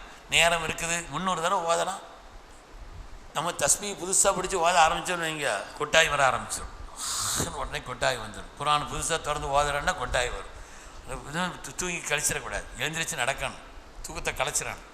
எழுந்திரிச்சு என்ன செய்யணும், கொஞ்சம் நடந்துக்கிட்டே ஓதணும், இருக்கணும். அப்படி உள்ள ஒரு நிலை. குறைஞ்சது இந்த 4ஆம் கலிமா ஒரு 100 தடவையாவது நம்ம இன்ஷா அல்லாஹ் ஓதும். அதாவது அவங்க செய்யணுங்கிறத தாய்மார்கள் நீங்களும் குறித்து வச்சுக்கிறணும். நாம் இதை செய்யணும் அப்படின்னு மற்றவங்களையும் செய்ய வைக்கணும் அப்படிங்கிற மாதிரி உள்ள ஒரு நிலையில் முதல்ல. அதுக்கு அடுத்து 3ஆம் கலிமா சுப்ஹானல்லாஹி வல்ஹம்துலில்லாஹி லா இலாஹ இல்லல்லாஹ் வல்லாஹு அக்பர் ஓதினாலும் போதும் வரா அவளை சேர்த்து ஓதிக்கிறோம். 4 கலிமாத்தின் யுஹிப்புஹுன் அல்லாஹ், அல்லாஹ் நேசிக்கும் 4 வார்த்தைகள்னு வருது ஹதீஸில். அல்லாஹ்வுக்கு மிக மிக பிரியமான வார்த்தைகள். நமக்கு சாதாரணமாக சுப்ஹானல்லாஹ் தெரியுது. சுப்ஹானல்லாஹி வல்ஹம்துலில்லாஹி தம்லஉல் மீசான். இந்த வார்த்தைகள் நன்மையை நிறுக்கக்கூடிய அல்லாஹுவின் தராசை நிரப்புகிறதுன்னு சொன்னாங்க. இந்த வார்த்தையை போட்டாச்சா தராசை நிரம்பிடும், அதனுடைய கனம் கூடிருன்னு சொன்னாங்க. அதனால இந்த 4ஆம் கலிமா ஒரு 100 தடவை. அதாவது எல்லாருக்கும் ஓதுறதுக்கு இலகுவானது அல்லாஹ் வச்சிருக்கிறான். பெரிய பெரிய பெரிய துஆக்களை நீண்ட வாசகங்களை நமக்கு வாயில் வராததெல்லாம் வச்சுட்டோன்னு வைங்க, அது சிரமமாயிடும் இல்லையா. அதனால் எல்லாருக்கும் இலகுவாகுவதற்காக அல்லாஹ் தஆலா செய்த ஏற்பாடுகள் தான் அவை. அதனால் 4ஆம் கலிமா ஒரு 100 தடவை ஓதிக்கிறணும். அதுக்கடுத்து 3ஆம் கலிமா ஒரு 100 தடவை ஓதிக்கிறணும். அது மாதிரி இஹ்லாஸ் குல் ஹுவல்லாஹு அஹத் ஒரு 100 தடவை ஓதிக்கிறணும். இது தொடக்குள்ள பெண்களாக இருந்தால் அவங்க இதை ஓத வேண்டியதில்லை. குர்ஆனுடைய ஆயாத்து சூரா பார்த்தீங்களா, அதனால் ஒரு 100 தடவை குல் ஹுவல்லாஹு அஹத். குல் ஹுவல்லாஹு அஹதுங்கிறது இருக்குது, அது உண்டாக்கக்கூடிய மகத்துவம் சாதாரணமானதல்ல. அரஃபாவில் செய்ய வேண்டியதை குறித்து பெருமக்கள் இது ரொம்ப எழுதுகிறாங்க. குல் ஹுவல்லாஹு அஹத் இருக்குது, ஓத ஓத ஓத அதனுடைய பலன்கள் ரொம்ப ஜாஸ்தி. ஹதீஸில் நிறைய அதை பற்றி வருது. இப்போ அதை பற்றி சொன்னால் ரொம்ப நீண்டும். குல் ஹுவல்லாஹை பற்றியே ஒரு தடவை ஸல்லல்லாஹு அலைஹி வஸல்லம் அவங்களும் ஜிப்ரீல் அலைஹிஸ்ஸலாமும் பேசிகிட்டு இருந்தாங்க. சையதுனா அபூதர் கிஃபாரி ரலியல்லாஹு வந்தாங்க. அதில் சையதுனா ஜிப்ரீல் அலைஹிஸ்ஸலாம் சொன்னாங்க, அது அபூதர் கிஃபாரி, இதோ அபூதர் கிஃபாரி வர்றாங்களேன்னு யார்கிட்ட சொல்கிறாங்கங்க? யார்கிட்ட சொல்கிறாங்க? தூக்கம் வருதோ? தூக்கம் வரலையா?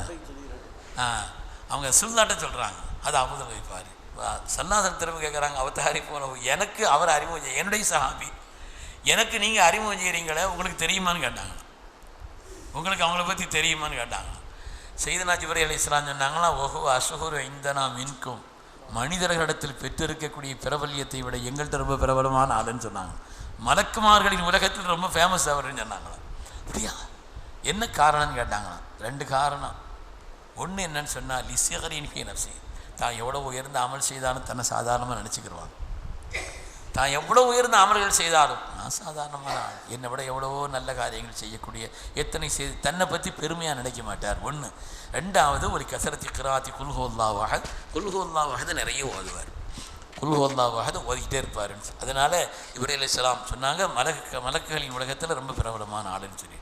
சாதாரணமாக கடன்கள் அது எது இருந்தாலும் கூட ரசூலுல்லாஹ் சொன்னாங்க, வீட்டில் போகும்பொழுது உள்ளே நுழைஞ்ச உடனே அஸ்ஸலாமு அலைக்கும் அப்படின்னு வீட்டுக்குள்ளே ஒரு சலாம் சொல்லிவிட்டு குல் ஹுவல்லாஹு அஹத் ஒரு தடவை ஓதுங்க, வாழ்க்கையில் உள்ள கடன்கள் மாறும்னு சொன்னாங்க. பல்வேறு விதமான பயன்பாடுகள் இருக்குது. அதுக்கு பேரே இஹ்லாஸ். இது இஹ்லாஸை தரக்கூடியது. நமக்கு முகஸ்துதி எப்படிலாம் வரும்னு தெரியாது. எனக்கு வந்து முகஸ்துதிலாம் கிடையாது, நான் ரொம்ப இஹ்லாஸ் ஆன ஆள். அது வார்த்தைகளை கொண்டல்ல, செயல்களை கொண்டல்ல, அமல்களை கொண்டல்ல, கல்வோடு சம்பந்தப்பட்டது இஹ்லாஸுங்கிறது. அதனால் நமக்கு இஹ்லாஸை தருவதிலே, அல்லாஹ்வுடைய பொருத்தத்தை தேடி தருவதிலே அஹதுங்கிறது குர்ஆன் ஷரீஃபில் அந்த ஒரு இடத்துல மட்டும்தான் இடம் பெற்றிருக்கு. குல் ஹுவல்லாஹு, அல்லாஹ்வுக்கு 2 விசேஷமான பண்பு இருக்குது. அஹது, சமத். அல்லாஹ் மட்டும்தான் அஹத். துன்யாவில் யாரும் அஹது கிடையாது. அல்லாஹ் மட்டும்தான் சமத். எந்த தேவையும் இல்லாதவன், எந்த தேவையும் இல்லாதவன். இதான் ரொம்ப எந்த விதமான தேவையும் இல்லாதவன். துன்யாவில் யாரும் சமது கிடையாது. அப்துல் சமது என்ன இருக்கலாம், துன்யாவில் சமது யாரும் கிடையாது. எந்த தேவையும் எனக்கு இல்லைங்க, அப்படி யாரும் சொல்ல முடியாது. அல்லாஹ் தஆலா அப்படி வைக்கவே இல்லை. ஹைர், அந்த குல் ஹுவல்லாஹு அஹத் 100 தடவை ஓதணும். பாருங்கள், சொல்லிட்டு வந்ததில் 4ஆம் கலிமா 100 தடவை, ஒவ்வொன்றுக்கும் சிறப்புகள் இருக்குது, சொன்ன நேரம் ஆயிரும். 4ஆம் கலிமா 100 தடவை ஓதணும், 3ஆம் கலிமா 100 தடவை ஓதணும், குல் ஹுவல்லாஹு அஹத் அதை 100 தடவை ஓதணும். இஸ்திக்ஃபார், பாவ மன்னிப்பு தேடணும். அதுதான் அன்று பிறந்த பாலகனாக நம்மை மாற்றக்கூடிய இடம் அது. நம்ம பாவங்களை எல்லாம் நினச்சி நினச்சி நினச்சி நினச்சி நம்ம மறந்துருப்போம். அல்லாஹ் மறக்கிறவனா? நம்முடைய ஏடுகள் மறக்கக்கூடியதா? கியாமத்தில் வந்தால் சொல்லுவானா, மாலி ஹாதல் கிதாப், இது என்ன நூதனமான ஏடாக இருக்குது. லா யுகாதிரு சகீரத்தன் வலா கபீரா, எந்த சின்ன பெருசு ஒன்றத்தையும் விட்டு வைக்கல, எல்லாத்தையும் பதிஞ்சிருக்குதுன்னு சொல்லுவாங்க. அதனால் நாம் ஞாபகம் வச்சு நம்ம தெரிஞ்சு, நம்ம பருவத்தில் நமக்கும் மறந்துருக்கும், மற்றவங்களுக்கும் மறந்துருக்கும். ஆனாலும் கூட அந்த பாவத்தை எல்லாம் நினச்சி, யா அல்லாஹ், நான் வாழ்க்கையில் உன்னுடைய நியமத்துகளை எல்லாம் அனுபவித்து கொண்டு என்னுடைய கண்களால், காதுகளால், பேச்சால், என்னுடைய செயல்களால், எண்ணங்களால் எவ்வளவோ பாவங்களை செய்துட்டு இருப்பேன். என்னை நீ அன்று பிறந்த பாலகனாய், பரிசுத்தமானவனாய் நீ என்னை ஆக்க வேண்டும். இந்த அரஃபாவில் எனக்கு அப்படிப்பட்ட ஒரு பாக்கியத்தை நீ தரணும்னு அல்லாட்ட இஸ்திக்ஃபார், பாவ மன்னிப்பு தேடும். துஆவில் மற்ற வாசகங்கள் சொல்லுவோன்னு சொன்னாலும் வெளிப்படையாக ஓதுறதுங்கிறது அஸ்தக்ஃபிருல்லாஹல் அஸீம். குறைஞ்சது சின்ன வார்த்தையாக ஓதணும்னு சொன்னால் ஒரு 300 தடவையாவது ஓதும். அஸ்தக்ஃபிருல்லாஹல் அஸீம், அல்லாஹ்விடத்தில் மன்னிப்பு கேட்கக்கூடியது. 5வதாக நமது உயிரினை மேலான கண்மணி முஹம்மது ரசூலுல்லாஹி ஸல்லல்லாஹு அலைஹி வஸல்லம் ஸலவாத்து ஓது. என்னுடைய துஆக்கள் ஏற்றுக்கொள்ளப்படுவதும் அது அல்லாஹ்விடத்தில் அங்கீகரிக்கப்படுவதற்கும் ஸலவாத்து அடிப்படை. ஸல்லல்லாஹு அலா முஹம்மது ஸல்லல்லாஹு அலைஹி வஸல்லம். இது அல்லாமல் நமக்கு தெரிந்த மற்ற திக்ருகளும் ஓதிக்கிறலாம். அது ஒன்றும் இது இல்லை. சாதாரணமாக நடைமுறையில் மறக்காமல் இந்த 5 விஷயங்களை கவனத்தில் வச்சு நம்ம என்ன செய்யணும், ஓதிக்கலாம். அதுக்கு பிறகு அரஃபாவில் உள்ள முக்கியமான வேலை, அரஃபாவுடைய இடத்தின் சிறப்பு ஒன்று நான் உங்களுக்கு அதிகமாக சொல்லலை. அரஃபா இடம் எவ்வளோ பாக்கியமான இடம்னு சொல்லி அல்லாஹு தஆலா உலகத்தை படைக்கிறதுக்கு முன்னால் ஆன்மாக்களின் உலகம்னு ஒன்று இருந்துச்சு. அந்த ஆன்மாக்களின் உலகத்தில் எல்லா ஆன்மாக்களையும் அல்லாஹ் ஒன்று சேர்த்து, நான் உங்களுடைய இரட்சகன் அல்லவா என்று அல்லாஹ் கேட்டான். எல்லா ஆன்மாக்களும் ஆமான்னு சொன்னிச்சு, குர்ஆனில் இருக்குது. அப்படி சொன்ன இடம் அரஃபா. அப்படி நடந்த இடம் எந்த இடங்க? அரஃபாவுடைய இடம். அரஃபாங்கிறது அவ்வளோ முக்கியமானது. அன்றைய நாளில் அந்த இடத்தை விட துன்யாவில் வேறு எந்த இடமும் சிறப்பானது இல்லை. அவ்வளோ பாக்கியமான இடம். அரஃபாவில் நோன்பு வைக்கிறது சுன்னத்து. நோன்பு வச்சா 2 வருஷத்தினுடைய நோன்பினுடைய கூலி. கடந்த வருஷம் மறு வருஷம். ஆனால் ஹாஜிகளுக்கு நோன்பு வைக்கக்கூடாது. நோன்பு வைக்காமல் இருக்கிறது சுன்னத்து. அவங்க ஸல்லல்லாஹு அலைஹி வஸல்லம் அவர்களுக்கு அன்னை உம்முல் ஃபضல் ரலியல்லாஹு அன்ஹா அவர்கள் பால் கொண்டு போய் கொடுத்தாங்க. ஸல்லல்லாஹு அலைஹி வஸல்லம் வாகனத்தில் அமர்ந்து பால் குடித்தார்கள் என்று வருகிறது. இப்போ அதனால் அன்னைக்கு ஹாஜிகளை பொறுத்தவரையில் அரஃபாவில் இருக்கும் பொழுது சில பேர் நோன்பு வைக்கிறாங்க. தேவையில்லாத வேலைகளை பூரா சில காரியங்கள். அன்னைக்கு ஜும்மா வந்துச்சுன்னு வைங்க, ஒரு ஜும்மா நமக்கு கிடையாது. அரஃபாவிலாம் ஜும்மா பெருநாள்லாம் ஹாஜிகளுக்கு கிடையாது. பெருநாளைக்கு பெருநாள் தொட வேண்டியதில்லை, ஜும்மா அன்னைக்கு ஜும்மா தொட வேண்டியதில்லை. அங்கே நமக்கு சொல்லப்பட்டது தான் செய்யணும், அதைத்தான் அங்கே செய்யணுமே தவிர அதுதான் எல்லாத்தையும் விட முக்கியமானது.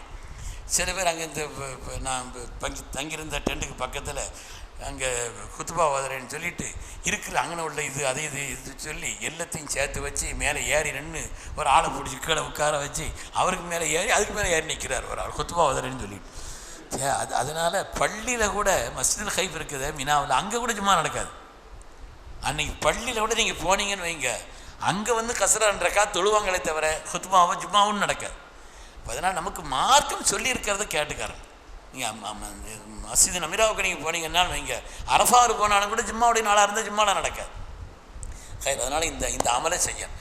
அரஃபாவில் நாம் வந்து ஜபல் ரஹ்மத்து பக்கம் போகிறோம் அப்படிலாம் போகக்கூடாது. இல்லை இங்கே பக்கத்தில் தெரிகிற மாதிரி தெரியுது, போய் நீங்கள் வெயிலில் மற்ற அந்த இடத்துல கூட்டத்தினுடைய நெருக்கடிங்கிறது இருக்குது. ஜபல் ரஹ்மத்தில் அது அவ்வளோ நெருக்கடியாக இருக்கும்.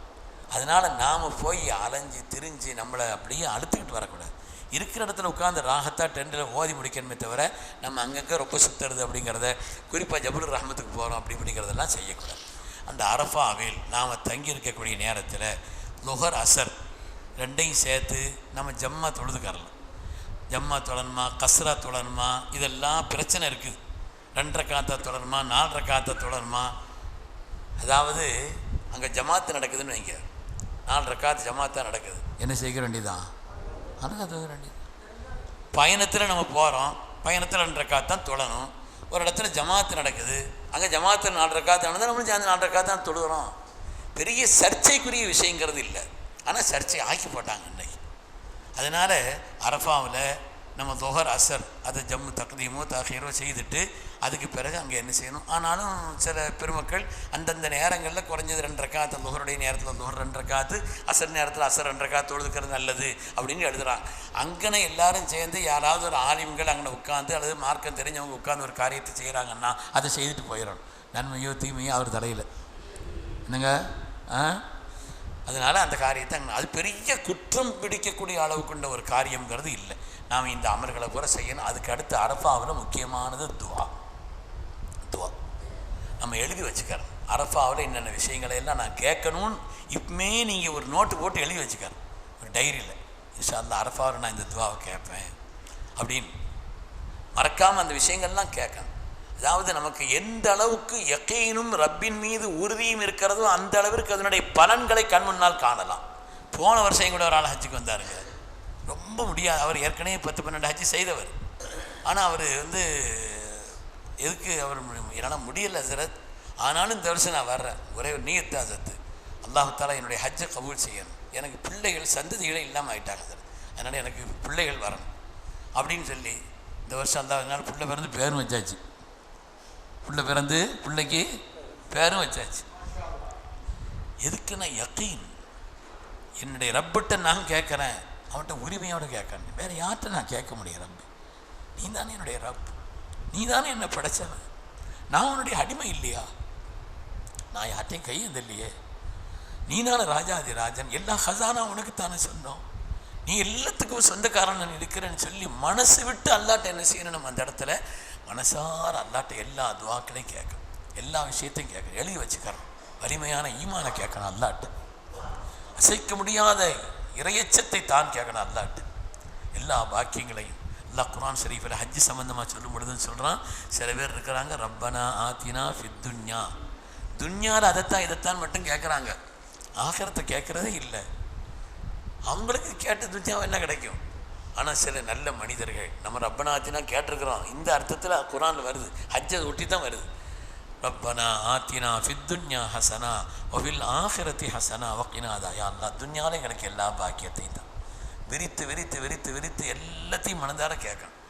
சோம்பல் சடை விட்டு பாதுகாப்பு என்றைக்கு தேடணும், ஈராமையை விட்டு பாதுகாப்பு அல்லாட்ட தேடணும். ஒரு சின்ன சின்ன விஷயத்தில் சிறந்த கல்வி ஞானத்தை கேட்கணும், உயர்ந்த வாழ்க்கையை கேட்கணும், ஒழுக்கமுள்ள வாழ்க்கையை கேட்கணும். மனிதர்களிடத்தில் கண்ணியத்தை தேடித்தார் ரப்பே, என்னுடைய நஃப்ஸிடத்தில் என்ன சாதாரணமாக்கு, நான் என்ன பெருமையாக நினைக்கக்கூடாது, நான் என்ன சாதாரணமாக நினைக்கிறேன், ஆனால் மக்கள் என்ன கண்ணியமாக நினைக்கிறேன். அது மாதிரி உன்னுடைய பொருத்தத்துக்கு எப்போவுமே எனக்கு இருக்கணும். ஹதீஸில் வரக்கூடிய நல்ல துவாக்கள் எதுவெல்லாம் தெரியுமோ, அரபிலையும் ஓதலாம், தமிழ்லையும் ஓதலாம். அந்த ஓதுறதுக்கு மொழியெல்லாம் ஒரு தடையில் அல்லாட்ட மனந்திறந்து பேச வேண்டிய ஒரு இடம் அந்த அரஃபாவினுடைய பெருவழியில். சிறந்த துன்யாவையும் கேட்கணும், சிறந்த ஆகிரத்தையும் கேட்கணும், நம்பிக்கையோடு கேட்கணும். அதர் சுஃபியான் சௌரி ரஹ்மத்துல்லாஹி அலைஹி சொல்கிறாங்க, அரஃபாவினுடைய பெருவழியில் அமர்ந்து ஒரு மனிதன் துவா செய்யும் பொழுது இது கபூல் ஆகுமா என்று ஒரு மனிதன் நினைத்தால் அவன் ஒரு பாவிங்கிறான், அவன் ஒரு பாவி, அவன் குற்றவாளிக்கிறான். எங்கே உட்காந்து எதை நினைக்கிற நீ? அதனால் முழுமையான நம்பிக்கையோடு கேட்கணும் அல்லாஹ்விடத்தில், எந்த விதமான நம்பிக்கை குறைபாடும் இல்லாமல். நம்பிக்கையின் அளவு தாங்க, நம்பிக்கையின் அளவு தான். ஒரு அம்மா ஹஜ்ஜிக்கு வந்துச்சு, போன 2-3 வருஷம் இருக்குன்னு நினைக்கிறேன். அதில் நீங்கள் இந்த துண்டை மதீனா முனவரா போகும் பொழுது இந்த துண்டை தலைப்பார கட்டி இங்கே சும்மா அன்றைக்கி இங்கே தொழுதுட்டு இந்த துண்டை என்கிட்ட தந்துருங்க அப்படின்னு கேட்டுது. ஏன்னா நான் இன்ஷா அல்லாஹ் அடுத்த வருஷம் என் பேர பிள்ளையை அந்த துண்டில் வச்சு நான் சுமக்கணும் சிரத் அப்படின்னு சொல்லிச்சு. துண்டினுடைய பெருமையோ கெற்று ஆளுடைய பெருமையோ அல்ல, அந்த அம்மாவுடைய நம்பிக்கை எல்லாத்தையோட மேலே. அடுத்த வருஷம் என்ன செய்துச்சு, அந்த துண்டை பத்திரமா வச்சு பேர பிள்ளையை கையில் வச்சுருந்துச்சு. 18 வருஷமாக கல்யாணம் ஆகாமல் இருந்த ஒரு பிள்ளை, நிறைய அனுபவம் இருக்குது எனக்கு. கல்யாணம் ஆகாது சொன்ன புனிதமான அந்த இடத்துல உட்காந்து சீட்டு எழுதி கொடுத்து அரஃபாவில் உட்காந்து அந்த துவா நிச்சயமாக உரிய ஆட்கள் செய்வாங்க. அங்கே இருக்கும் பொழுது எங்கள் சம்மந்தமாகிடுச்சு. அல்லாட்ட கேட்கணும், யா அல்லாஹ் என்னுடைய துஆவினுடைய கபூலியத்தை கண் முன்னால் காணுகிறேன், துஆ கபூல் ஆகிறதை நான் கண் முன்னால் பார்க்க, என்னுடைய ஹஜ்ஜினுடைய கபூலியத்தினுடைய அடையாளங்களை எனக்கு காட்டித்தாரன், என்னென்ன நல்ல பாக்கியங்களை உங்கள்கிட்ட கேட்குறேனோ அதெல்லாம் எனக்கு நீ அதனுடைய அடையாளத்தை வெளிப்படுத்துகிறேன். யாரெல்லாம் என்கிட்ட துஆ செய்ய சொல்லி விட்டாங்களோ நான் அவங்களுக்காக இந்த இடத்துல நான் துஆ செய்கிறேன். ஒவ்வொரு ஆட்களையும் எனக்கு ஞாபகம் இல்லாட்டாலும் ஞாபகம் வந்தது பூரா நான் செய்கிறேன். அது கபூலானதனுடைய அடையாளத்தை நீ அவங்களுக்கு வெளிப்படுத்து, அதன் வழியாக இந்த இடத்தினுடைய கண்ணியத்தை அவங்களுடைய உள்ளத்தில் அதிகப்படுத்து என்றெல்லாம் அல்லாஹ்விடத்திலே மனம் திறந்து, நான் அரஃபாவுக்காக கொஞ்சம் நேரம் கூட எடுத்துக்கிட்டேன், அரஃபாவில் அவ்வளோ மனம் திறந்து நம்ம அல்லாட்ட கேட்கணும். அந்த துஆக்கெல்லாம் செய்து அதனுடைய நேரம் அப்படிங்கிறது இருக்குது இல்லையா, மகரிபினுடைய வக்து வரை, உச்சி சாஞ்சதிலிருந்து மகரிபினுடைய வக்து வரை நாம்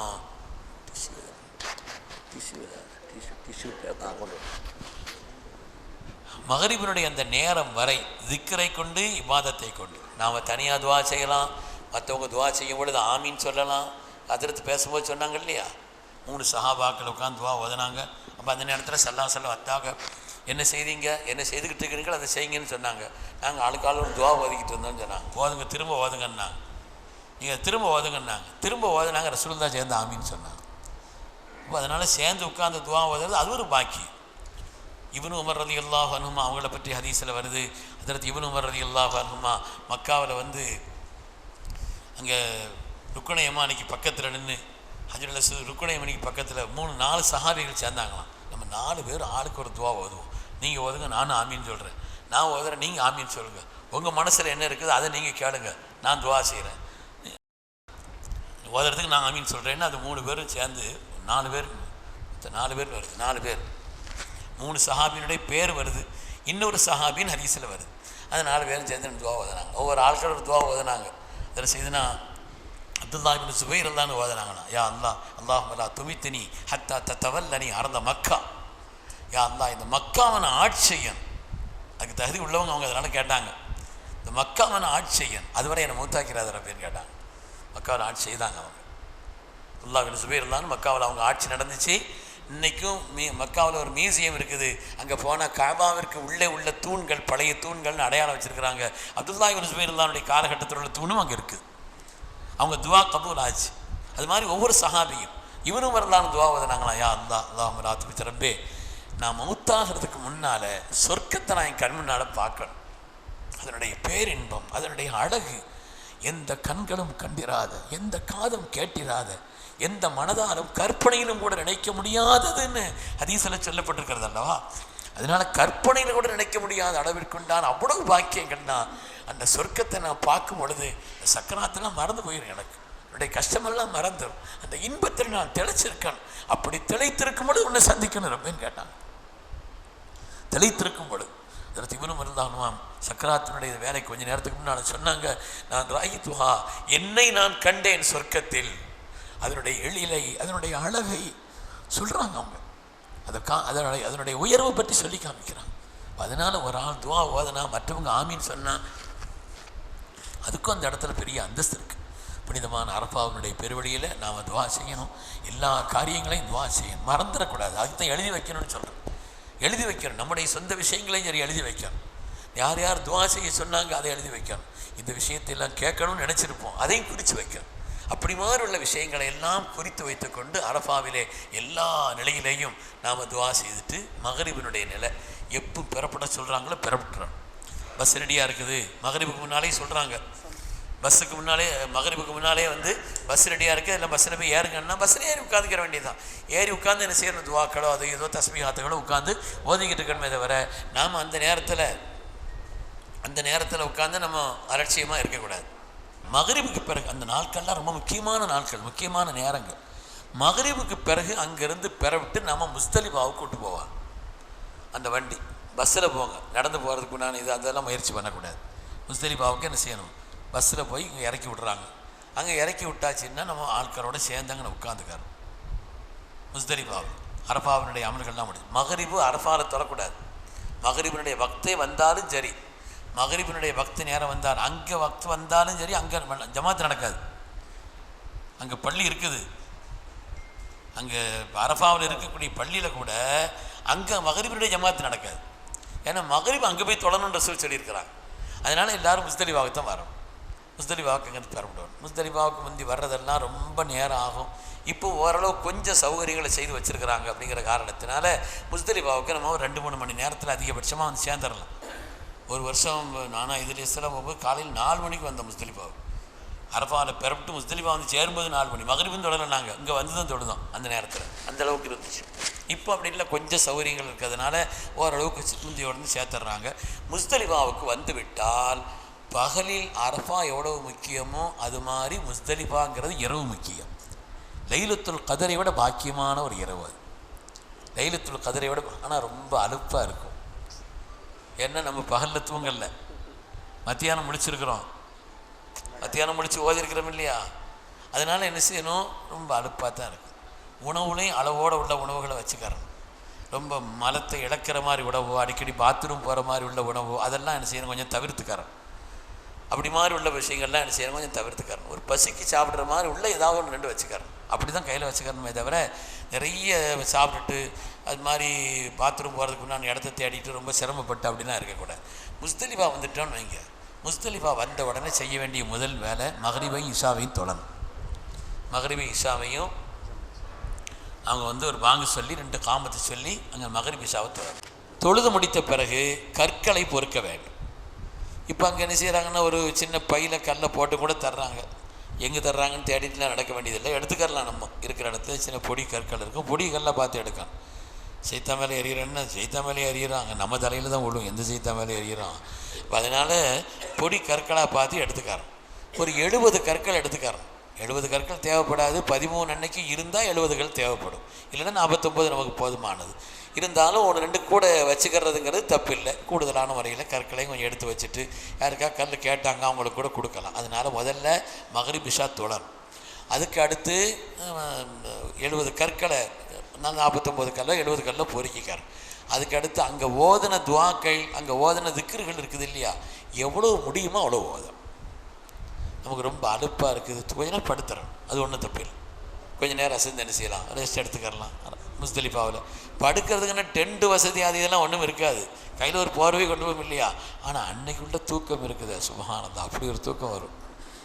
அது லைலத்துல் கத்ர் மாதிரி அப்படி ஒரு தூக்கமும் அப்படி தான், லைலத்துல் கத்ர் தூக்கம் தான் வரும் அன்றைக்கி. அப்படி ஒரு ராகத்தான, கொஞ்ச நேரம் படுத்தாலும் ராகத்தான ஒரு உறக்கமாகவும் இருக்கும். சூடு இருக்கும், அது இருக்கும், எண்ணெய் இருக்காது, தலைவலி வைக்கிறது ஒன்றும் இருக்காது. இருந்தாலும் கூட ஒரு சின்ன ஓய்வு எடுத்துட்டு நம்ம அந்த இடத்துல சில துவாக்களை அங்கேயும் செய்துக்காரோம். ரொம்ப அலுப்பாக இருக்கும். ஸல்லல்லாஹு சொன்னாங்க, நான் என் ரப்புட்ட கேட்டேன், யா அல்லாஹ், யாரெல்லாம் புனிதமான ஹஜ்ஜுக்கு இந்த பூமிக்கு வந்துட்டாங்களோ எல்லாத்தையும் நீ மன்னிச்சிடணும் ரப்பே, எல்லாரையும் நீ மன்னிச்சிடணும். இப்படி அடியார்களில் யாரையும் நீ மன்னிக்காம விட்டுறக்கூடாது, எல்லா பாவத்தையும் மன்னிச்சிடணும் நான் கேட்டேன்.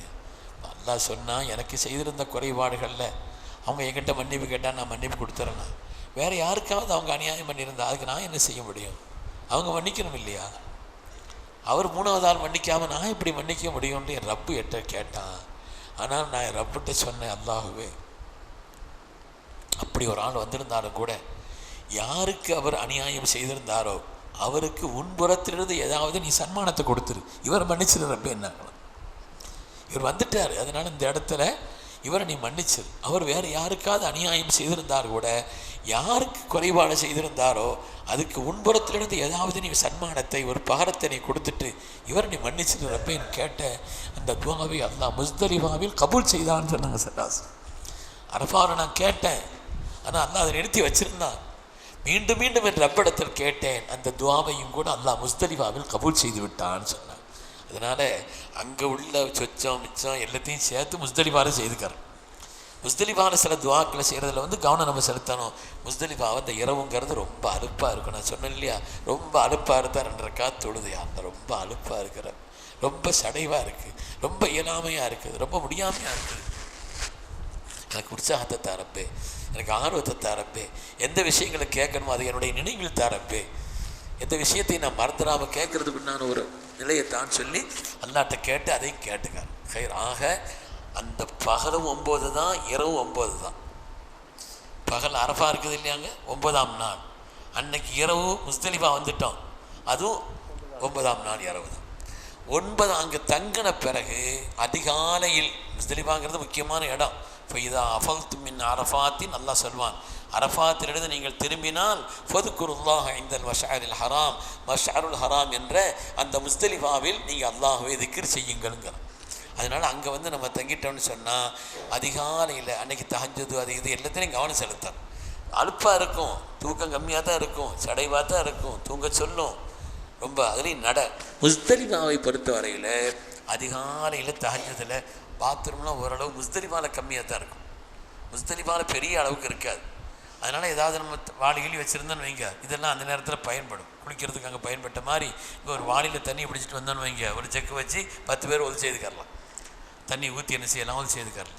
அப்படி மாதிரி உள்ள ஒரு நிலையில் அங்கே தயாராகி நம்ம ரெடியாக இருக்கணும். காலையில் தஹஜ்ஜுதுடைய வக்து வந்தோடனே தொழுதுட்டு சுபு பாங்கு சொன்ன உடனே சுபு தொழணும், சுன்ன தொழணும், ஃபர்து தொழணும். தொழுது முடித்த உடனே பை வாக் லேசாக நடந்து மினாவுக்கு போயிட்டால் சீதம்பி சேர்ந்துடும்.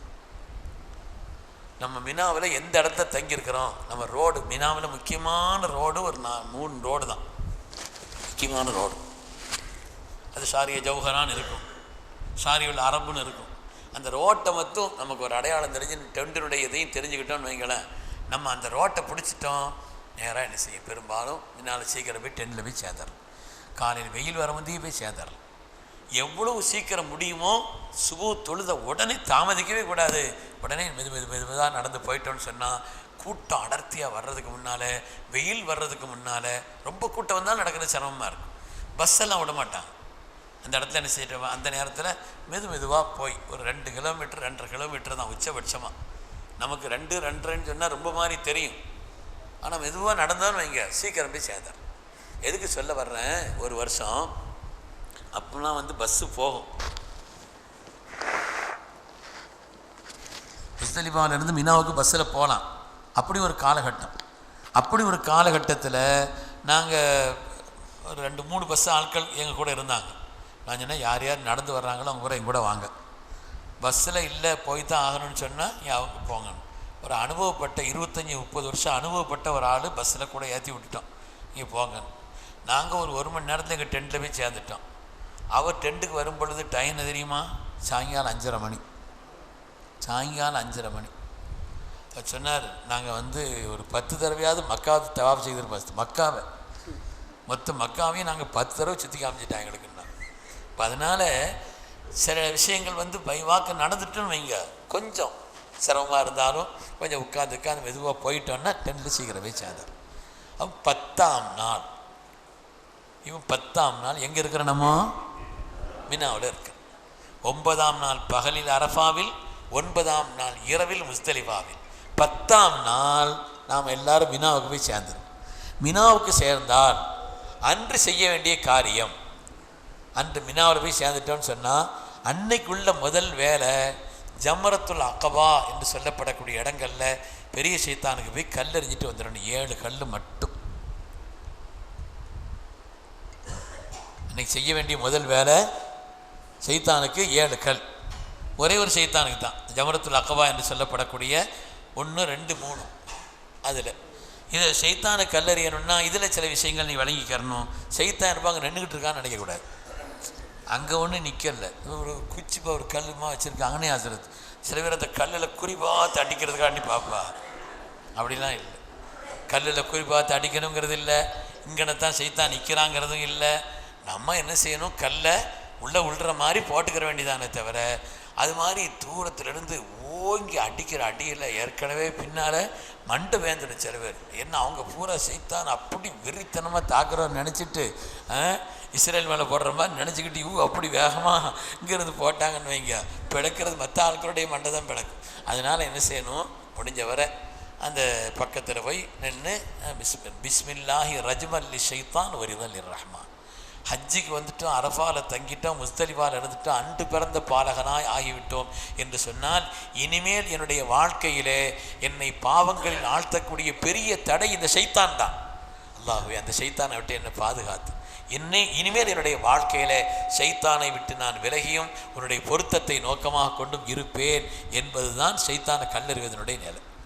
ஹஜ்ரத் இப்ராஹிம் அலைஹிஸ்ஸலாமை 3 இடத்தில் ஷைத்தான் அந்த மினாவில் தடுத்தான்.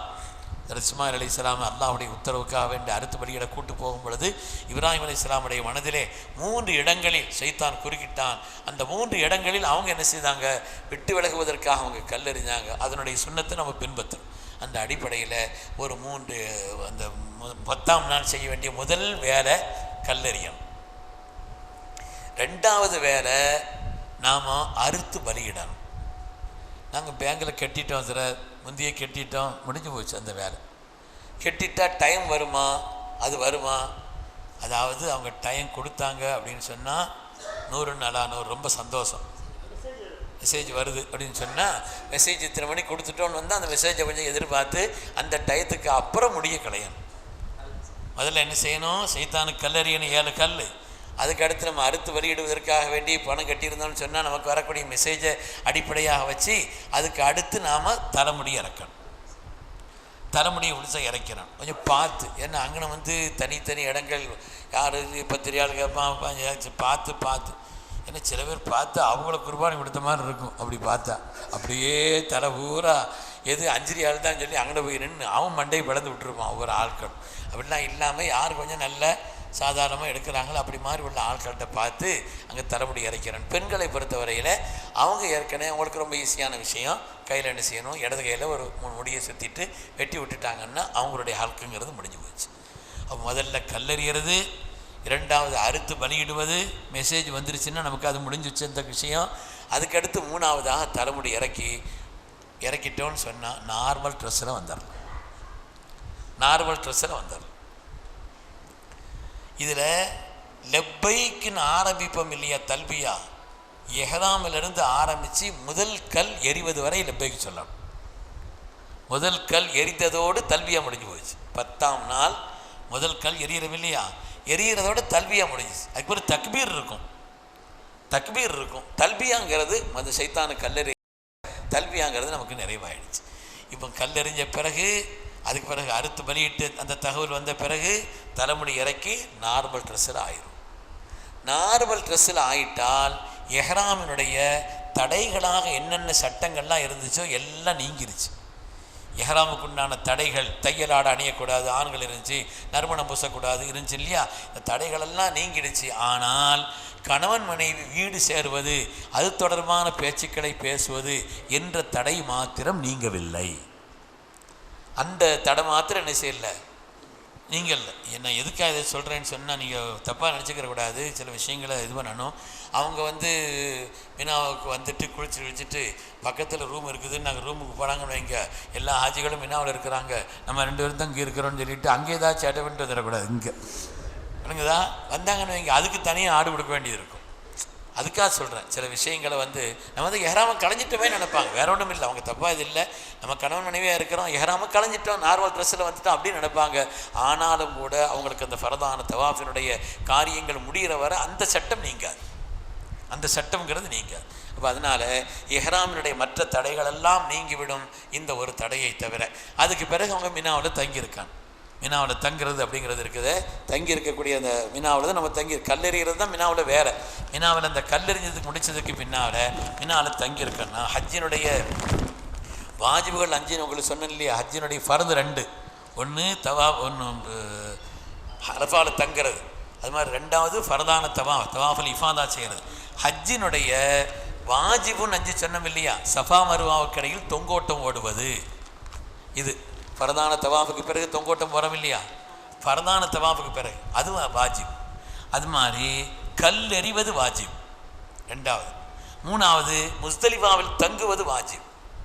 முஸ்தலிஃபாவில் ராத்திரி தங்குறோம் இல்லையா, தங்கிறது வாஜிப். அது மாதிரி தலைமுடி இறக்கிறது குறைக்கிறது அது வாஜிப். தலைமுடி இறக்கிறது குறைக்கிறது வாஜிப். அப்புறம் தவாஃபில் விதா, விடை பெறக்கூடிய தவாஃப் வாஜிப். இவைகள் தான் வாஜிபானது. மற்றதெல்லாம் வந்து சுன்னத்தானது, செய்தால் அமல்கள் கூடுதலான சவாப். அப்படி உள்ள ஒரு நிலை. ஹைர் நம்ம வந்து கல்லெறிஞ்சு முடிச்சுட்டு அதுக்கு போய் நம்ம அறுத்து பலியிட்டதனுடைய தகவல் வந்ததற்கு பின்னால், தலைமுடி இறக்குனதுக்கு பின்னால் நார்மல் ட்ரெஸ்ஸில் நம்ம ஆயிடுவோம் ஏறாமல். இப்போ இதுக்கு அடுத்து செய்ய வேண்டிய முக்கியமான பாக்கி இருக்கக்கூடிய வேலை என்னென்னா ஃபர்தான தவாஃப். அந்த ஃபர்தான தவாஃபை 10 அன்னைக்கும் செய்யலாம், 11 செய்யலாம், 12 செய்யலாம். 12 மாலைக்குள்ளே முடிஞ்ச வரை என்ன செய்யணும், செய்து முடிச்சிடும். ரொம்ப முடியாதவங்க, இயலாதவங்க, வயதானவங்க, நோய் நொடியில் உள்ளவங்க, அல்லது அப்படிப்பட்ட ஆட்களை கூட்டு போக வேண்டிய நிலையில் உள்ளவங்க, இவங்க பிந்தினா தப்பில்லையே தவிர மற்றவங்க அந்த காலத்தை தாண்டி பிந்தக்கூடாது. இந்த 10ல் இருந்து ஃபர்தான தவாஃப், சாதாரண தவாஃப் இல்லை, அது ஃபர்து. ஹஜ்ஜினுடைய 2 ஃபர்தில் ஒரு ஃபர்துன்னு சொன்னோம். அது விட்டு ஹஜ்ஜே கூடாது. அதை நார்மல் ட்ரெஸ்ஸில் தான் செய்வோம். இது எஹ்ராம் ட்ரெஸ்ஸில் தானே உள்ளே விட்றான், மற்ற நேரத்தில் விட மாட்டேங்கிறாங்களே. அப்போ இல்லை, அப்போ எஹ்ராமில் இருந்தால் உள்ளே விட மாட்டான். அந்த 10 அன்னைக்கு நீங்கள் போனீங்கன்னு வைங்க, எஹ்ராமில் இருந்தால் வெளியே போங்குவான். அந்த 3 ஆமாம், ஒரு வாரம் கிட்டத்தட்ட அந்த நார்மல் ட்ரெஸ்ஸில் போகலாம். 4-5 நாளைக்கு கிட்டத்தட்ட நார்மல் ட்ரெஸ்ஸில் போடுறான். ஏன்னா பல பேரும் தவாஃபுல் இஃபாதா செய்ய வேண்டி இருக்குங்கிறதுனால நார்மல் ட்ரெஸ்ஸில் போகிறதுக்கு உண்டான ஒரு நிலை. அந்த ஃபர்தான் ஆமாம், யாரும் எஹ்ராம் போட்டிருக்க மாட்டாங்க, எல்லோரும் நார்மல் ட்ரெஸ்ஸில் தான் இருப்பாங்க. சில பேர் ஏதாவது துணி எங்கேயாவது விட்டுருப்பாங்க. துணி என்ன செய்யும், அந்த துணிக்கு ட்ரெஸ்ஸு காணா போயிருக்கும். அப்போ அவங்க எஹ்ராம் ட்ரெஸ்ஸில் இருப்பா அப்படி இருப்பாள். அப்போ மக்காவுக்கு போய் ஃபர்தான தவாஃப் இது செய்யணும். முடிஞ்ச வர நம்ம எவ்வளோ சீக்கிரம் செய்ய முடியுமோ ஃபர்தான தவாஃபும் சையும் செய்யணும். சை செய்கிறது வாஜிப், தவாஃபு பறந்து சை செய்கிறது வாஜிப். அதனால் இந்த 2ஐயும் இங்கே செய்யணும். கொஞ்சம் நெருக்கடியாக இருக்கும், சிரமமாக இருக்கும், எல்லாரும் செய்யக்கூடிய நேரம் இல்லையா. 10 அன்னைக்கு போனால் ரொம்ப நெருக்கடியாக இருக்கும். நாங்கள் சாதாரணமாக என்ன செய்கிறதுன்னா 11க்கு நைட்டில் மகரிபுக்கு பிறகு கொஞ்சம் நேரம் மினாவில் தங்கிட்டு ஒரு 3ல் ஒரு பகுதி கிடச்சதுக்கு பிறகு அப்புறம் போகிறது. கல் எறிஞ்சிடுவோம் சாயங்காலம் 2ஆம் நாள், 10ஆம் நாள் 7 கல் அடிப்போம். 11 அன்னைக்கு 3 சைத்தானு கல் அடிக்கணும். அது உச்சி சாஞ்ச பிறகு அடிக்கிறது சுண்ணத்தான ஒரு நிலை. உச்சி சாஞ்ச கூட்டத்தினுடைய நிலையை அனுசரித்து ஃபத்வா கொடுத்துருக்குறாங்க, காலையிலேயே எரியலான்னு சொல்லிட்டு. நமக்கு அந்த கூட்டத்துக்கு சிரமமாக இருக்குதுன்னா காலையில் எரியணும் அப்படிங்கிற மாதிரி இருக்கிறாங்க, அனுமதி கொடுத்துருக்குறாங்க. எரியறது எரியலாம், கல்லெறிகிறது அவசியமே தவிர நேரத்தினுடைய முன்பின்னுங்கிறது ஃபத்வாவினுடைய அடிப்படையில் இது மாறி இருக்கலாம். 11 அன்னைக்கு கல் எறியணும், 12 அன்னைக்கும் கல் எறியணும். 12 அன்னைக்கு கல் எறிஞ்சிட்டு நைட்டுக்குள்ளே நம்ம என்ன செய்யணும், பெறப்பட்டு இங்கே வந்துட்டோம் நம்ம இடத்துக்குன்னு சொன்னால் முடிஞ்சு போச்சு. ஹஜ்ஜினுடைய அமல்கள் கல் எறியறதோடு முடிஞ்சு போச்சு. இல்லை 12 நைட் அங்கே தங்கி இருக்கிறோம் அப்படின்னு சொன்னால் 13 அன்னைக்கும் கல் எறியணும். இல்லை தங்கல்லன்னு சொன்னால் 13 அன்னைக்கு கல் எறிய வேண்டியது. 12 அன்னைக்கு கல் எறிகிறதோட ஹஜ்ஜினுடைய அமல்கள் நான் சொன்ன மாதிரி எஹ்ராமில் தொடங்கி கல்லறிவதோடு ஹஜ்ஜினுடைய அமல்கள் அப்படிங்கிறது முடிஞ்சு போச்சு. இதில் இந்த தவாஃபு ஃபர்தான தவாஃபுக்காக வேண்டி இடைப்பட்ட நாளில் நாங்கள்லாம் பெரும்பாலும் போகிறதுங்கிறது இருக்குது. 11ஆம் நாள் நைட்டில் தங்கிட்டு 3ல் ஒரு பகுதிக்கு மேலே கிட்டத்தட்ட ஒரு 11-11:30 வரை அங்கே தங்கிட்டு அதுக்கு பிறகு அங்கேருந்து பெறப்பட்டு வண்டி கண்டி பிடிச்சி செய்கிறது போயிட்டு காலையில் பிந்தி வரலாம் இல்லையா. நைட்டு தான் தங்கிட்டோம், கல்லறிக்கு தானே வரணும், அதனால் கொஞ்சம் நேரம் இருந்துட்டு கொஞ்சம் பிந்தி வர்றது அப்படிங்கிறது இருக்குது.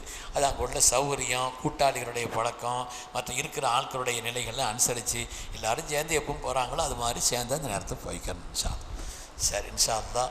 இப்போ உங்களுக்கு இது சம்மந்தப்பட்ட விஷயங்களில் ஏதாவது சந்தேகங்கள் இருந்தால் நீங்கள் கேட்டுக்கோங்க. கடைசியாக சில வார்த்தைகளை சொல்லி முடிப்போம் இன்ஷா.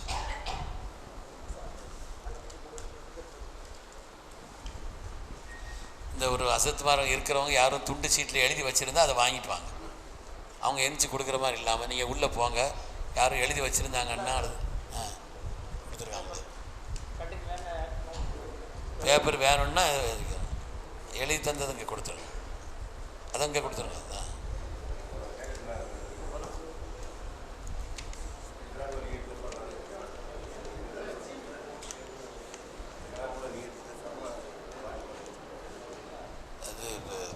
அனைவதாவில் வந்து ஃபரந்துன்னு எழுதுறாங்க, நீயத்தை வச்சுக்கிறேன். ஃபரந்த வாஜிபு தான், ஃபரந்துங்கிறது 2 தான் பொதுவாக சட்டம். ஆனால் நீயத்து வைக்கிறது சில பேர் என்ன செய்கிறாங்க, நீயத்துக்கு அப்புறம் அது ஃபரந்தாயிரும், அவ்வளோதான். பெண்களும் சரி, அவங்களுக்கு ஏதாவது முக்கியமான சந்தேகங்கள் இருந்தால் இன்ஷா அல்லாஹ் கேட்டுக்கங்க. என்ன ஒரு முக்கியமான ஒரு முக்கிய அமல் அப்படிங்கிற காரணத்தினால்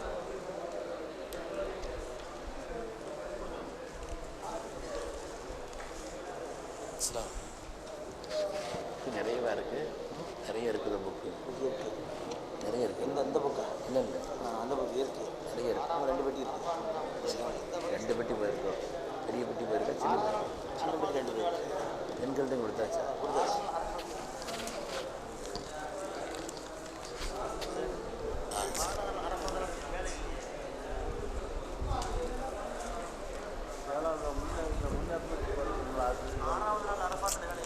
நோக்கம் அது இல்லை, இதுதான் நோக்கம்.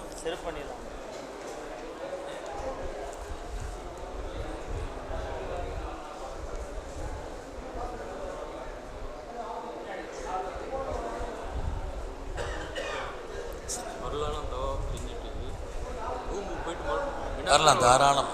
ஃபர்தான தவாஃப் செய்ததுக்கு பிறகு நம்ம ரூமில் போய் சாப்பாடு ஆக்கிக்கரலாம், குளிச்சுக்கரலாம், ரூமில் தங்கிக்கரலாம், கொஞ்சம் நேரம் படுத்துக்கரலாம். முடிச்சுட்டு அதுக்கு பிறகு நைட்டில் தங்குறதுக்கு மினாவுக்கு வரணும். அவ்வளோதான். இன்ஷா அல்லாஹ் நீங்கள் அங்கே வந்த பிறகு அல்லாஹ்வுடைய நாட்டம் நான் வந்து தங்கியிருக்கக்கூடிய அந்த இடத்துலையும் கூட ஒரு நாள் வந்து இந்த ஹஜ்ஜி சம்மந்தப்பட்ட விஷயங்களை பயானம் செய்வோம் ஒரு நாளைக்கு இன்ஷா அல்லாஹ்.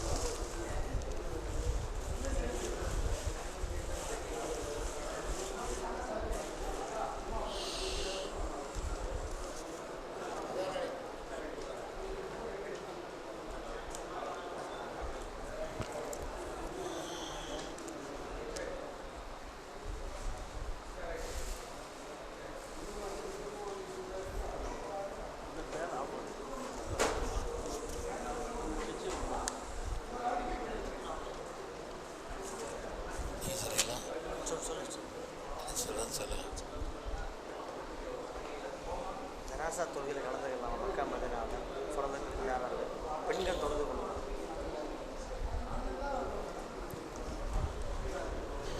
அதாவது நம்ம ஊருக்கும் அங்கேயும் சில விதமான வித்தியாசமான பழக்கங்கள் இருக்கும், நடைமுறைகள் இருக்கும். அதை வந்து அங்கே உள்ள நல்ல விஷயங்கள் ஏதாவதுன்னு சொல்லலாமே தவிர தேவையில்லாத விஷயங்கள் அங்கே தூக்கிட்டு வந்துடக்கூடாது. அதையும் கொஞ்சம் கவனத்தில் வச்சுக்கிறோம். உதாரணமாக ஜனாசா தொழுகை வாங்கி அஸ்ஸலாமு அலைக்கும் வரஹ்மத்துல்லாஹ் ஒரு சலாம் தான் வாங்குவாங்க. அவங்க ரெண்டாவது சலாம் வாங்க மாட்டாங்க.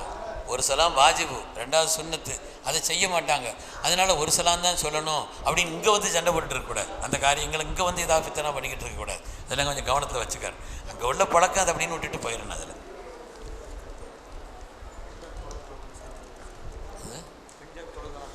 பெண்கள் வந்து ஜனாசா தொழுகைங்கிறது பெண்களுக்கு கடமை இல்லை. பெண்களை பொறுத்தவரையில் ஜனாசா தொழுகைங்கிறது கடமை இல்லை. தொழுதான் நன்மை கிடைக்கும். அங்கே ஜனாசாவுடைய தொழுகை நடக்குது, நீங்கள் சேர்ந்து தொழுகிறீங்க, தொழுதான் நன்மை இருக்குமே தவிர தொழுகணுங்கிறது சரி அது வேறு விஷயம். தொழுதான் வந்து என்ன செய்யும், நன்மை கிடைக்குமே தவிர தொழணுங்கிறது அவசியமானது, கடமை இல்லை அவங்களுக்கு. வேறு என்ன? இந்த குர்பானி கொடுக்கறது சம்மந்தமாக உள்ள ஒரு விஷயம் ஆஜைகள் தெரிஞ்சுக்கங்க. பல பேருக்குள்ள சந்தேகங்கள் இது. குர்பானி ஊரில் குர்பானி கொடுக்குறோம், இப்போ நம்ம அங்கே போகிறோம், வந்து என்ன செய்கிறோம், அறுத்து பலியிடக்கூடிய ஒரு நிலையில் இருக்கிறோம் இல்லையா? தமத்து ஹஜ்ஜி செய்கிறவங்க பூரா அவங்க என்ன செய்யணும், யார் முதல்ல உம்ரா செய்துட்டு நார்மல் ட்ரெஸ்ஸில் வந்து திருப்பி ரெண்டாவது அவங்க ஹஜ்ஜிக்காக வேண்டிய எஹ்ராம் கட்டி செய்கிறாங்களோ அவங்க பூரா கண்டிப்பாக ஒரு ஆடு கொடுக்கணும்.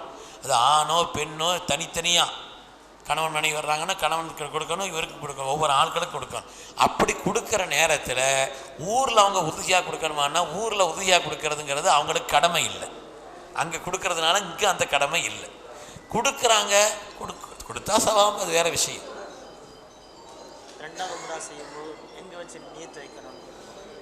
நம்ம அங்கே போய் முதல் உம்ரா செய்து முடித்த பிறகு ரெண்டாவது உம்ரா செய்கிறோன்னு சொன்னால் 2-3 நாளுக்கு அடுத்து செய்கிறோன்னு சொன்னால் எங்கே போய் நியத்து செய்யணும்னு கேட்குறாங்க. மஸ்ஜித் ஆயிஷா, அதாவது குளிச்சுட்டு ட்ரெஸ் எல்லாம் நீங்கள் கூட போட்டுட்டு நீயத்து மட்டும் மஸ்ஜித் ஆயிஷாவில் போய் அங்கே போய் செய்துட்டு என்ன செய்யணும், அல்லாஹ் ஒரு உம்ராவை நீயத்து செய்கிறேன், லேசாக்க நீயத்து செய்துட்டு வந்துடுறோம். நகை வெட்டுறதோ இருந்தால் முடி வெட்டுறதோ குளிக்கிறதோ எல்லாத்தையும் இங்கே முடிச்சுட்டு போயிடும்.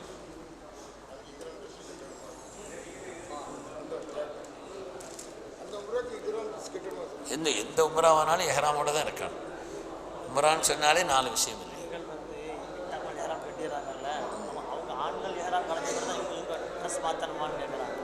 அப்படின்னா அதாவது பெண்கள், நீங்கள் கேட்ட கேள்விக்கு உண்டான பதில் பெண்கள், அதனால நீங்கள் கொஞ்சம் கவனமாக கேட்டுக்கங்க. என்ன கேட்குறாங்க? அது 8ஆம் நாள் வந்து நம்ம எஹ்ராம் கொடுத்துறோம்ல, ஆண்கள் கொடுத்துறாங்க, பெண்களும் கொடுத்துவாங்களே, அந்த ட்ரெஸ் ஆண்கள் எஹ்ராம் களைய மாட்டாங்க. அதே மாதிரி பெண்களும் களையாமல் இருக்க நம்ம ட்ரெஸ்ஸை ஆண்கள் எஹ்ராம் களையாமல் இருக்கிறாங்க. ஆண்கள் எஹ்ராமில் இருக்கிற மாதிரி பெண்களும் அந்த எஹ்ராமில் ட்ரெஸ்ஸை மாற்றக்கூடாதா? ஆமாம், ட்ரெஸ்ஸை எஹ்ராமில் இருக்கும் பொழுது ட்ரெஸ்ஸை மாற்றலாமான்னா தாராளமாக மாற்றலாம். பெண்கள் வந்து எஹ்ராமில் இருக்கணுமானா பெண்களுக்குன்னு தனி எஹ்ராம்ங்கிறது கிடையாது. அவங்க என்ன செய்தாங்க, சில பேர் வந்து தலைக்கு மசகு கூட செய்யாமல் அந்த துணிக்கு மேலேயே மசகு செய்துட்ருக்குறா. அப்படிலாம் இல்லை. அந்த தலையில் உள்ள துணி எடுத்தால் எஹ்ராம் போயிரும்போது தெரியுது அப்படின்னு நினச்சிட்டு இருக்கிறாங்க. அப்படிலாம் இல்லை, தலைக்கு மசகு செய்கிறது பரவு. அதனால் நீங்கள் உதவி செய்யும் பொழுது என்ன செய்யணும், அந்த துணி எடுத்துகிட்டு நீங்கள் மசகு செய்யணுமே தவிர அதை எடுக்கிற காரணத்தினால் எஹ்ராம் போயிடும் அப்படிங்கிறதுலாம் ஒன்றும் இல்லை. அது மாதிரி வந்து குறிப்பிட்ட இந்த நாள், உதாரணமாக நான் 10ஆம் நாள் 10ஆம் நாள் வந்து என்ன செய்கிறோம், எஹ்ராமினுடைய நிலையை ஆண்கள் களைஞ்சிட்டாங்க அப்படின்னு சொன்னால் அதே சட்டம் தான் பெண்களையும் பொறுத்தவரையில். எஹ்ராமினுடைய நிலைங்கிறது அவங்களுக்கு முடிஞ்சு போச்சு. இதில் முடி களையாமல் இருக்கிறது, குளிக்காமல் இருக்கிறது அப்படின்னு சொன்னால் முடி வேணுக்கும் களையக்கூடிய காரியங்களை தான் செய்யக்கூடாது. முடி களையக்கூடாதுங்கிற சட்டம் என்னன்னு சொன்னால், முடி களையக்கூடாது, நகை வெட்டக்கூடாதுன்னு சொன்னோமே, வேண்டுமென்றே முடி களையக்கூடிய காரியங்களை செய்யக்கூடாது. உதாரணமாக வந்து குளிக்கிறோம், தலதை ஒட்டுறோம், அந்த துண்டில் 1-2 முடி இருக்குது, தப்பில்லை. அது இருக்கிறதுங்கிறது வந்து முடி களையுதல் அப்படிங்கிற சட்டம் வராது. தலை சீவலாமா, சீவலாம். சீவும்போது சிக்கு வந்துச்சுன்னு வைங்க, சீப்பை தான் எடுக்கணும், சிக்கு எடுத்துடக்கூடாது. சிக்கு எடுத்தா முடி வந்துடும். அதனால தலை சீவலாமா, சீவலாம். சீவு வரும்போது சிக்கு வர்ற மாதிரி இருந்துச்சுன்னு சொன்னால் நீங்கள் சீப்பை தான் எடுத்துடணுமே தவிர சிக்கு எடுத்து விட்டுச்சிங்கன்னா அப்புறம் முடி போயிடும், முடி வந்துடுங்கிற காரணத்தினால். அதை முடி வேண்டுமென்றே முடி உதறக்கூடிய காரியங்களை செய்யக்கூடாது.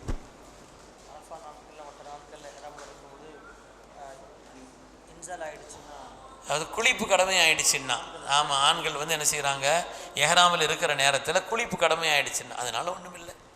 குளிப்பு கடமை ஆச்சுன்னா குளிப்பு கடமையை நிறைவேற்றணும். அவங்க எஹ்ராம் ட்ரெஸ்ஸில் ஏதாவது பட்டுருந்துச்சுன்னா அதை கழுவிக்கிறணும், அவ்வளவுதானே தவிர அதனால எந்த விதமான தடையும் வேற ஒன்று. பெண்கள் தொடக்கல் இருந்தாலே ஹஜ்ஜினுடைய எந்த காரியங்கள்லையும் குறை இல்லைன்னு சொல்லிட்டோம் இல்லையா. அதனால குளிப்பு கடமை ஆச்சுன்னா குளிச்சுக்கிறணும். குளிக்கிறதுக்கு ஒன்றாலும் தண்ணி இருக்கத்தானே செய்தாங்க. அங்கே இருக்கிற காலத்தில் திங்கள் வியாழன் நோன்பு வைக்கலாமான்னு கேட்குறாங்க. அது எல்லா இடத்துலையும் ஒரு சட்டம். அங்கே இருக்கும் பொழுது வச்சிங்கன்னா இன்னும் கொஞ்சம் 100 இன்னும் கொஞ்சம் பிரகாசமான விஷயந்தான், அது நல்லது தான். ரியால் வந்து அவங்களுடைய தேவைக்கு ஏற்ப, ரியால் கையில் வச்சுக்கரலாமான்னு கேட்குறாங்க. அவங்க தேவைக்கு ஏற்ப, மொத்தமாக ஹரமுக்கும் தூக்கிட்டு போகாதீங்க. கொண்டு போகும்பொழுது கூட உங்கள் தேவைக்கு தான் வச்சுக்கிறணுமே தவிர மொத்தத்தையும் எப்பவுமே கையில் வச்சுக்கிட்டே இருக்கக்கூடாது. தேவைக்கு வச்சுக்கிறணும். அது மாதிரி ஆண்கள் பெண்கள் தனித்தனியாக அவங்களும் கொஞ்சம் என்ன செய்யணும், பணம் வச்சுக்கிறோம். சமயத்தில் எங்கேயாவது போயிட்டாங்க, கொஞ்சம் பிந்திருச்சு, முன்ன பின்ன ஆகிடுச்சு, ஒரு மணி நேரம் 2 மணி நேரம் அவங்கள காணாமல் ஆகிடுச்சின்னு ஒரு பதட்டம் வரும். அந்த நேரத்தில் சாப்பிட, டீ குடிக்க ஏதாவது ஒன்று கையில் பணம் இருக்கணும். ஒரு இடத்துக்கு போகிறதுக்கு கூட என்ன செய்யணும், கொஞ்சம் கையில் 10-50 ரியால் ஒவ்வொரு ஆட்களும் தனியாக வச்சுக்கிறது நல்லது. இப்போ முந்தினா ரொம்ப சிரமமாக இருந்துச்சு. இப்போ செல்ஃபோன் வந்துட்ட காரணத்தினால அதனுடைய சிரமங்கள் கொஞ்சம் கம்மியாக இருக்குது. ஒரு ஆள் நம்பரை மாற்றி வாங்கி வச்சுக்கிறோம். அவங்க நம்பர் இவங்கள்ட்டே இருக்கணும், இவங்க நம்பர் அவங்கள்ட்டே இருக்கணும்.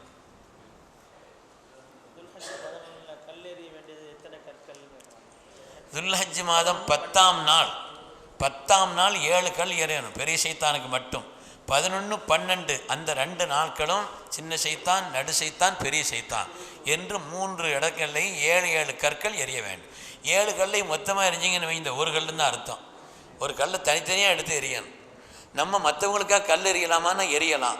அவங்க தந்து விட்டாங்க, நிர்பந்தம், உதிரு, நடக்க முடியல, தந்து விட்டாங்கன்னா முதல்ல எரிகிறது நம்ம கல்லை தான் என்ன செய்யணும், 7 கல் தனியாக எடுத்து எரிஞ்சு முடிஞ்சிடுச்சு. அதுக்கு பிறகு அவங்களுடைய ஒவ்வொரு கல்லையும் தனித்தனியாக எடுத்து எறியணும்.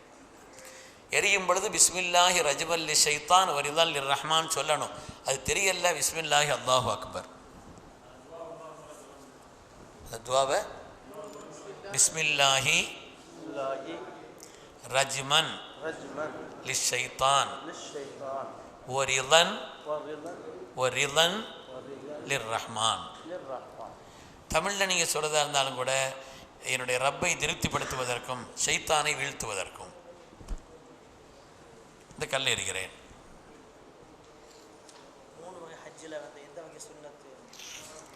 அதாவது ஹஜ்ஜு வந்து இஃப்ராது, கிரான், தமத்து 3 வகையாக இருக்குது. இதில் இந்தியாவிலேருந்து போகிறவங்க பூரா முதல்ல உம்ராவை முடிச்சுட்டு அப்புறம் 2வது ஹஜ்ஜுக்காக எஹ்ராம் கட்டுறதுனால அதுக்கு பேர் தமத்துல். இப்போ நம்ம பேசுனது பூரா தமத்து சம்மந்தப்பட்டது தான். நம்ம யாரும் கிரானையும் இஃப்ராதையும் செய்கிறதில்லைங்கிற காரணத்தினால அது சம்மந்தப்பட்டது சொல்லலை. இல்லை யாராவது கிரான் நாங்கள் இஃப்ராத் செய்கிறோம்னு சொன்னால் அந்த சட்டம் என்னன்னு அவங்க செய்கிற ஆட்களாக இருந்தால் தனியாக கேட்டுக்காரன். ஏன்னா எல்லாருக்குள்ள இது இல்லை, அதில் விதிவிலக்கானது.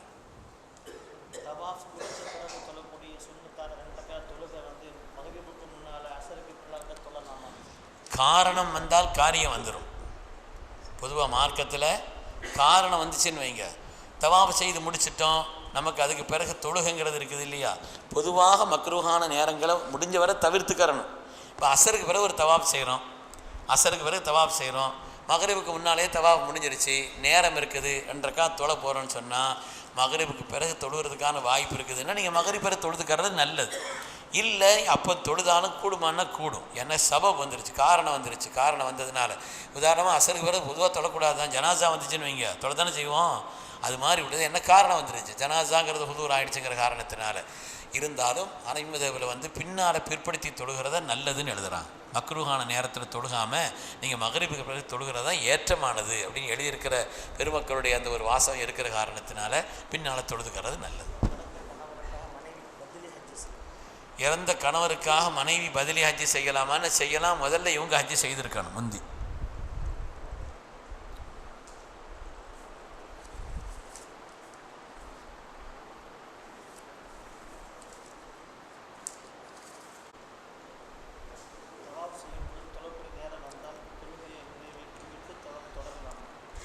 தவாஃப் செய்துட்டு இருக்கிற நேரத்தில் தொழுகை ஜமாத்து நடந்து கூடிட்டாங்கன்னு சொன்னால் அந்த நேரத்தில் தொழுதுக்கரலாம். தொழுது முடிச்சுட்டு எங்கேருந்து விட்டோமோ அப்படி தொடர்ந்துக்கலாம்.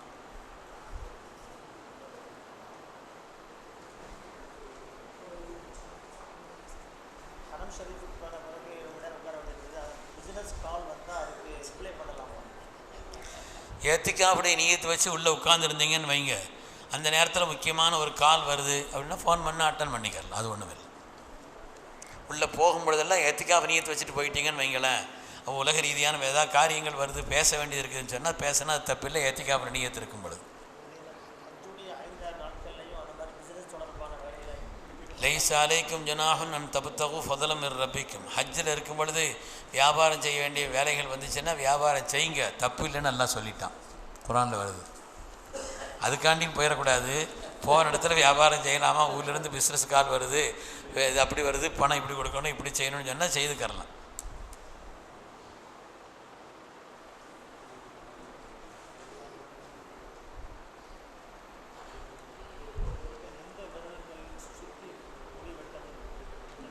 சின்ன விரல், இடது கையினுடைய அது சின்ன விரலில் கடைசியில் சுண்டு விரல் இருக்குது இல்லையா, அதில் ஒரு 3 முடியை சுற்றி வெட்டிக்கிட்டால் போதுமானது பெண்களுக்கு. ஆண்கள் தலைமுடி இறக்கணும் குறைக்கணுங்கிற மாதிரி பெண்களுக்கு இந்த சின்ன விரலில் சுற்றினா போதுமானது.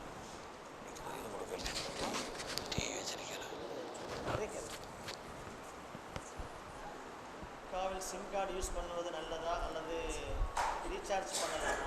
இதை பற்றி எனக்கு தெரியாது.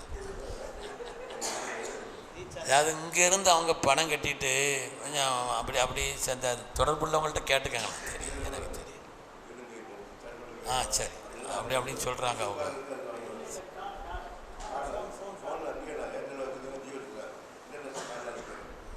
சரி, பணம் போய் கேட்டுக்கங்க அவங்கள்ட்ட.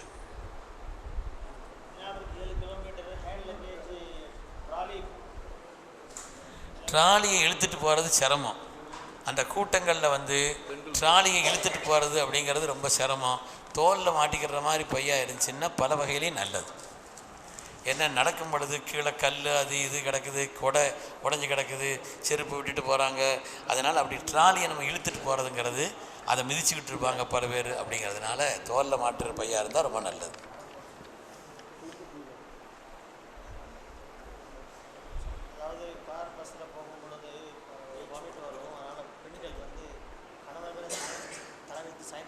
தாராளமாக.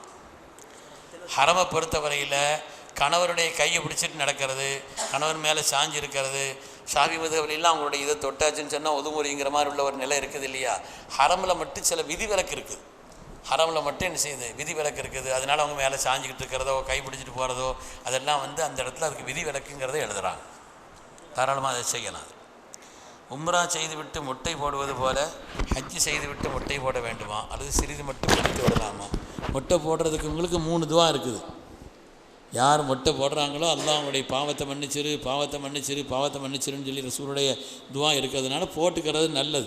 அதுக்குண்டான சூழல்கள் இல்லை அப்படின்னு சொன்னால் அந்த நேரத்தில் தலைமுடியை குறைச்சிக்கலாம். இஹ்ராமுக்கு முன்னால் அசீசியாவுக்கும் காபாவுக்கும் எவ்வளவு தூரம் இருக்கும்?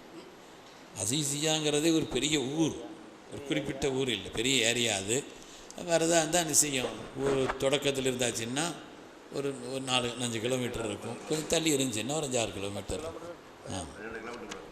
போக்குவரத்து இலவசமாக கட்டணமாக. அசீசியா நம்ம ஹஜ்ஜி கமிட்டியில் வரும்பொழுது பஸ் எல்லாம் ஃப்ரீயாக கூட்டு போவோம். நம்ம பில்டிங்குக்கு முன்னால் ஒரு தெரு 2 தெருக்கு இடையிலேயே ஒரு பஸ் ஸ்டாப் இருக்குது. அந்த பஸ் ஸ்டாப்பில் இருந்து நமக்கு நம்பர் கொடுத்துருவாங்க. போன உடனே நமக்கு பஸ்ஸு கார்டு கொடுத்துருவாங்க. அந்த நம்பர், அதில் பஸ் ஸ்டாப் நம்பர் இருக்கும், 6ஆம் நம்பர் பஸ்ஸு. அந்த பஸ்ஸை பார்த்து நம்ம ஏறிக்கலாம். ஃப்ரீ பஸ் தான். இல்லை போன அசீசியாவில் இருக்கிற வரைக்கும் நமக்கு ஃப்ரீ பஸ் தான் ஹரமுக்கு போகிறதுக்கு. சில வேளை 2 பஸ் ஏறி போக வேண்டியிருக்கும். ஹுதைன்னு சொல்லி ஒரு இடம் இருக்குது, ஹுதையில் இறங்கி அங்கேருந்து மாறி போக வேண்டும். எல்லாமே பஸ் ஃப்ரீ தான். குளித்து இஹராம் கட்டும் பொழுது இஹராம் நியத்து வைப்பதற்கு முன்னால் அத்தர் பூசிக்கொள்ளலாம் சொன்னீங்க. இஹராம் ஆடையில் பட்டால் தவறு இல்லையா? இஹராம் ஆடையில் படாமல் பார்த்துக்கிறோம். நறுமணங்கள் உடம்புல தான் பூசணுமே தவிர இஹராம் ட்ரெஸ்ஸில் நறுமணம் பூசக்கூடாது. இல்லை நம்ம மேலே பூசி இருக்கிறோம், ட்ரெஸ்ஸில் பட்டுருச்சுன்னா அது ஒன்றும் இல்லை, அதில் படணுங்கிற மாதிரி உள்ள ஒரு நிலையில் பூசக்கூடாது. பெண்கள் அத்தர் செய்து கொண்டால் குளிப்பதற்கு நீயத்துக்கு முன்னால் அதுவும் தவறு இல்லையா? அத்தர் சொல்ல பெண்கள் நறுமணம் பூசிக்கொள்ளலாம். ஆனால் நறுமணத்தினுடைய நிலை இருக்குது கொஞ்சம் ஹார்டாக ஆண்களுக்கு இருக்கிறது ஒன்றும் இல்லை. பெண்களை பொறுத்தவரையில் கலர் ஜாஸ்தியாக இருந்து நறுமணத்தினுடைய அளவு கம்மியாக இருக்கிறது நல்லது. மினா, அரஃபா, முஸ்தலிஃபாவில் தங்கும் நாட்களில் கோல்கேட் அதாவது பேஸ்ட்டு சோப்பு எதுவும் உபயோகிக்கக்கூடாதா? சோப்பு உபயோகிக்கக்கூடாது, பேஸ்ட்டு ப்ரெஷ் உபயோகிச்சுக்கலாம். அதுலேயும் கூட கொஞ்சம் வாசனை கம்மியாக உள்ளதுங்கிற மாதிரி உள்ளதாக பார்த்து நீங்கள் எடுத்துக்கணும். அப்படி உள்ளது முடிஞ்ச வர.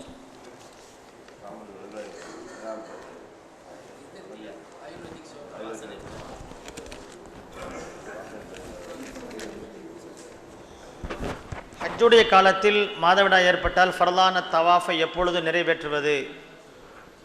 அப்பொழுது 13 கழிஞ்சாலும் கூட அவங்க எப்போ அவங்களுக்கு அந்த தொடக்கம் முடியுதோ முடிஞ்ச பிறகு, அதுக்கு பிறகு தொடக்கம் முடிஞ்சு 13 கழிஞ்சிட்டாலும் கூட அதுக்கு பிறகு தொடக்கம் முடிஞ்ச பிறகு தான் குளிச்சுட்டு அவங்க ஃபர்லான தவாஃபை செய்யணும். அப்போ எஹராமே நீங்கி புது ட்ரெஸ் போட்டுக்கலாமா? எஹராமில் இருக்க மாட்டோமே நம்ம. அப்போ எஹராமே இல்லையா? அப்போ தவாஃபுல் இஃபாதாவுக்கு எஹராமே கிடையாது.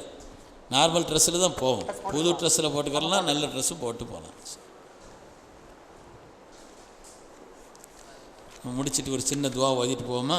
எல்லோரும் அவங்க பாருங்க சார். வேறு இருந்து போங்க, எல்லாரும் போயிட வேண்டாம். இன்ஷா அல்லாஹ் நிறைவாக துவா ஓதி களைய வேண்டும். மதீனாவில் ஓத வேண்டிய துவா, நபி ஸல்லல்லாஹு அலைஹி வஸல்லம் கேட்ட அந்த துவாவையும் 4 முக்கிய துவாவையும் ஜலக்ஸாக தரவும் இன்ஷா அல்லாஹ். அடுத்த கூட்டத்தில் ஏஹராம் ட்ரெஸ்ஸியா? பிறை 8 எந்த வக்து வரை மினா? பிறை 9 அரஃபாத் எந்த வக்து வரை? முஸ்தலிஃபா இரவு மட்டுமா? இரவு மட்டும் ஓகே. சுபு முஸ்தலிஃபாவில் முகமது என்றான். முஸ்தலிஃபாவில் என்ன செய்யலாம்? சுபு வரை என்ன செய்யணும் இருக்கிறது அப்படிங்கிறது அவசியம். வக்து வந்தவொடனே தொழுதுட்டு உடனே மினாவுக்கு பெறப்படும். மினாவில் இரவு தங்கணும். பிறை 8 தானே? எந்த வக்து வரையும்? எப்போ? பிறை 8. அதாவது பிற எவ்வளோ நேரம் மாலிம் தங்க சொல்கிறாங்களோ அவ்வளோதான். உச்சி சாஞ்சதுலேருந்து அந்த 8 அன்னைக்கு பொறுத்தவரையில் உச்சி சாஞ்சி நம்ம அங்கே இருக்கிற வர நைட்டு கிளப்புனாங்கன்னு கிளப்பி போயிட வேண்டியதுதான். அதனால் அரஃபாத்தில் மகரிப் வரைக்கும். மகரிப் வர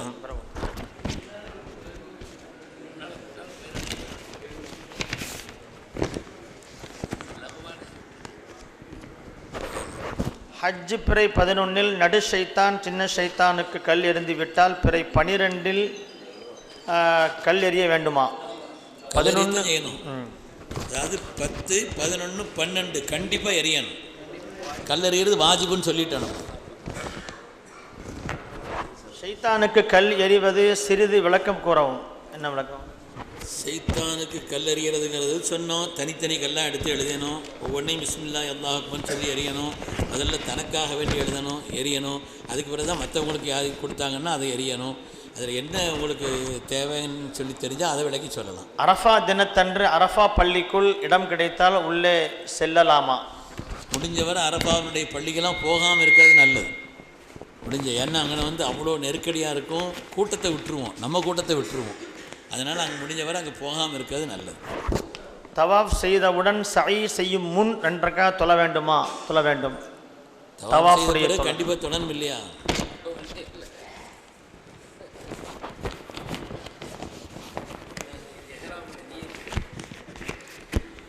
எஹ்ராமுக்காக வேண்டி ஹஜ்ஜுக்காக வேண்டி எஹ்ராம் நியத்து செய்யும் பொழுது நம்ம ரூம்லேயே நியத்து செய்யலாமான்னா ரூமில் தான் செய்யணும். வேறு அங்கே போய் எஹ்ராம் கட்ட வேண்டிய இடம் மஸ்ஜித் ஆயிஷா அங்கெங்கெல்லாம் போய் செய்யக்கூடாது. ஹஜ்ஜுடைய எஹ்ராம் தவாஃபுல் விதா இங்கே விடைபெறக்கூடிய நேரத்தில் பெண்கள் தொடக்கொள்ளவங்களாக இருந்தால் அவங்களுக்கு தவாஃபுல் விதா அவசியம் இல்லை. விடைபெறக்கூடிய நேரத்தில் பெண்கள் தவாஃபுல் விதா அது வாஜிப் அது. ஆனால் பெண்கள் தொடக்குள்ள நிலையில் இருந்தாங்கன்னா அவங்க தவாஃபுல் விதா செய்ய வேண்டியதில்லை, எந்த குற்றமும் இல்லை. செருப்பு விஷயமா அந்த 6 நாட்களும் எந்த செருப்பு போடலாம்? அரஃபாங்கிறது மேல் பகுதி முடிஞ்ச வரை திறந்த பகுதியாக இருந்தால், ஆமாம், இந்த ஹவாய் மாதிரி மேலே திறந்த மாதிரி உள்ளே இருக்குது இல்லையா, அது போட்டுக்கோங்க. டாய்லெட்டில் ஹேண்ட் வாஷ் யூஸ் பண்ணலாமா, பண்ணக்கூடாது என்றால் எதை யூஸ் பண்ணலாம்? வாசனை உள்ளதை இப்படி தானே கூடாது, அவ்வளோதான். வாசனை இல்லாத சோப்பு மாதிரி இருக்குது அப்படின்னா அது தேய்ச்சிக்கிட்டால் ஒன்றும் பிரச்சனை இல்லை. வாசனை இல்லாததாக இருக்குதுன்னா அது மண் இருக்குது, கொஞ்சம் மண் எடுத்து வச்சுக்கிறணும், அதில் கையை தேய்ச்சிட்டு அப்புறம் கழுவிக்கிற வேண்டியது. நபிக்கு ரொம்ப பிடித்தமான துவா சொல்லுங்கள், கொஞ்சம் மெதுவாக சொல்லுங்கள். ரப்பனா ஆத்தினா ஃபித் துன்யா ஹஸனத்தன் வஃபில் ஆஹிரதி ஹஸனத்தன் வகினா அஸாபன்னார். சிறந்த துவாக்கள்லேயே ஜாமிமானியான துவா, எல்லா நலவையும் உள்ளடக்கிய, எல்லா தீமைகளை விட்டு பாதுகாப்பு உள்ள ஒரு துவா அதுதான். ஜஸல்லாஹு துவாவும் ஜஸல்லாஹு. ஹரம் உள்ளே ஃபோன் வந்தால் பேசலாமா? இல்லை வெளியே வந்து தான் பேச வேண்டுமா?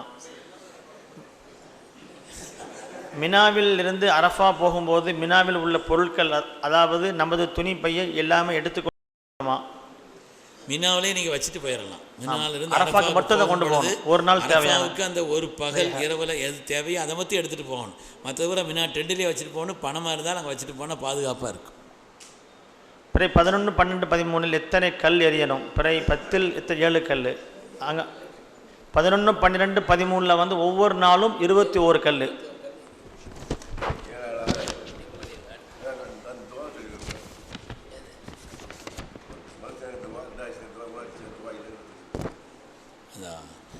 அதாவது ஷைத்தானுக்கு கல்லெறிகிற நேரத்தில் 10ஆம் நாள் கல்லெறிஞ்சிட்டு வந்துடுவோம். 11ஆம் நாள் முதல் ஷைத்தானுக்கு கல்லெறிகிறோம் இல்லையா, முதல் ஷைத்தானுக்கு கல்லெறிஞ்சிட்டு துவா ஓதுறது சுன்னத்து. 2வது ஷைத்தானுக்கு கல்லெறிஞ்சிட்டு துவா ஓதுறது சுன்னத்து. 3வது ஷைத்தானுக்கு கல்லெறிஞ்சிட்டு துவா ஓதக்கூடாது, அப்படி வந்துடணும். ஹஜ்ஜுக்கு இஹ்ராம் கட்டுறது ஃபர்லா சுன்னத்தான்? இஹ்ராம் ஃபர்து. ஹஜ்ஜுக்கு இஹ்ராம் இல்லாமல் ஹஜ்ஜு கிடையாது, உம்ராவும் கிடையாது.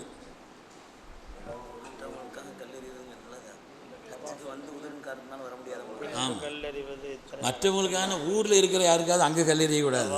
அங்கே ஹஜ்ஜுக்கு வந்திருக்கிறாங்க இல்லையா, அவங்க நடந்து அங்கே வர முடியல, கல்லை தந்தாங்கன்னா எரியணும்.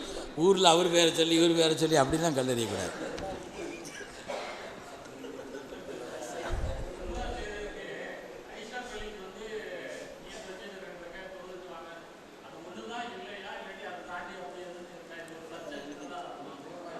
எஹ்ராம் கட்டுறதுக்காக வேண்டி உள்ள மீகாத், எந்த மீகாத்துக்கும்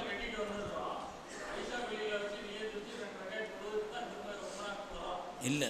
இங்கேருந்து கெட்டிட்டு போகும்பொழுது ஆயிஷா பள்ளி அங்கே போயின்னா நீங்கள் மஸ்ஜித் ஆயிஷாவுக்கு போய் உம்ரா நியத்துக்காக வேண்டி போகிறீங்கன்னா ரூம்லேயே குளிச்சு கிழிச்சு எல்லாத்தையும் இது பண்ணி போயிட்டு அங்கே போய் 2 ரக்காத் தொழுதுட்டு நியத்து வச்சுட்டு வந்துடணும்.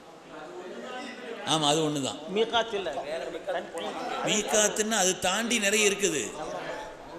உதாரணமாக வந்து ஜெயரானான்னு ஒரு இடம் இருக்குது, ஹுதைபியா இருக்குது, அதெல்லாம் அந்த மீகாத்தை விட்டு வெளியில் போகணும் முக்கியமாக, அவ்வளோதான். அது ஒன்று தான் மட்டும் இல்லை. மதீனாவிலிருந்து வரும்போது துல்ஹுலைஃபால் இஹ்ராம் கட்டுவாங்க, துல்ஹுலைஃபால் இஹ்ராம் கட்டுவாங்க. தவாஃப் அந்த தாயிஃப்லாம் போயிட்டு வரும்பொழுது ஜெயரானால இஹ்ராம் கட்டி வருவாங்க. மீகாத் அவ்வளோதான். தவாஃபு பிரியா விடை பின்பு கல்லெறிவது எத்தனை கற்கள் சொல்லியாச்சா? கற்கள் ஓகே. அல்ஹம்துலில்லாஹ்.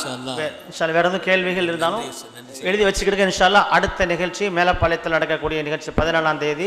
அதில் நம்ம இன்ஷால்லா ஏதாவது டவுட் இருந்தால் கூட நம்ம அங்கே கிளியர் பண்ணிக்கலாம். இன்ஷால்லா 11ஆம் தேதி ஒரு அசீஸ் ஹஜ்ரத் அவங்க ஹஜ்ஜை பற்றி பேசுவாங்க. நான் இன்ஷால்லா மதீனா முனவரா பற்றி பேசுவேன். அந்த இடங்களுடைய முக்கியத்துவத்தை பற்றி நம்ம ஐதலேசத்து பேசுவாங்க. இன்ஷால்லா அது ஒரு நல்ல வாய்ப்பு. மாலை நேர நிகழ்ச்சி அங்கே மாலை நேரத்தில் ஒரு ஆமாம் அசர் தொழுகைக்கு 4:30 மணிக்கு இன்ஷால்லா.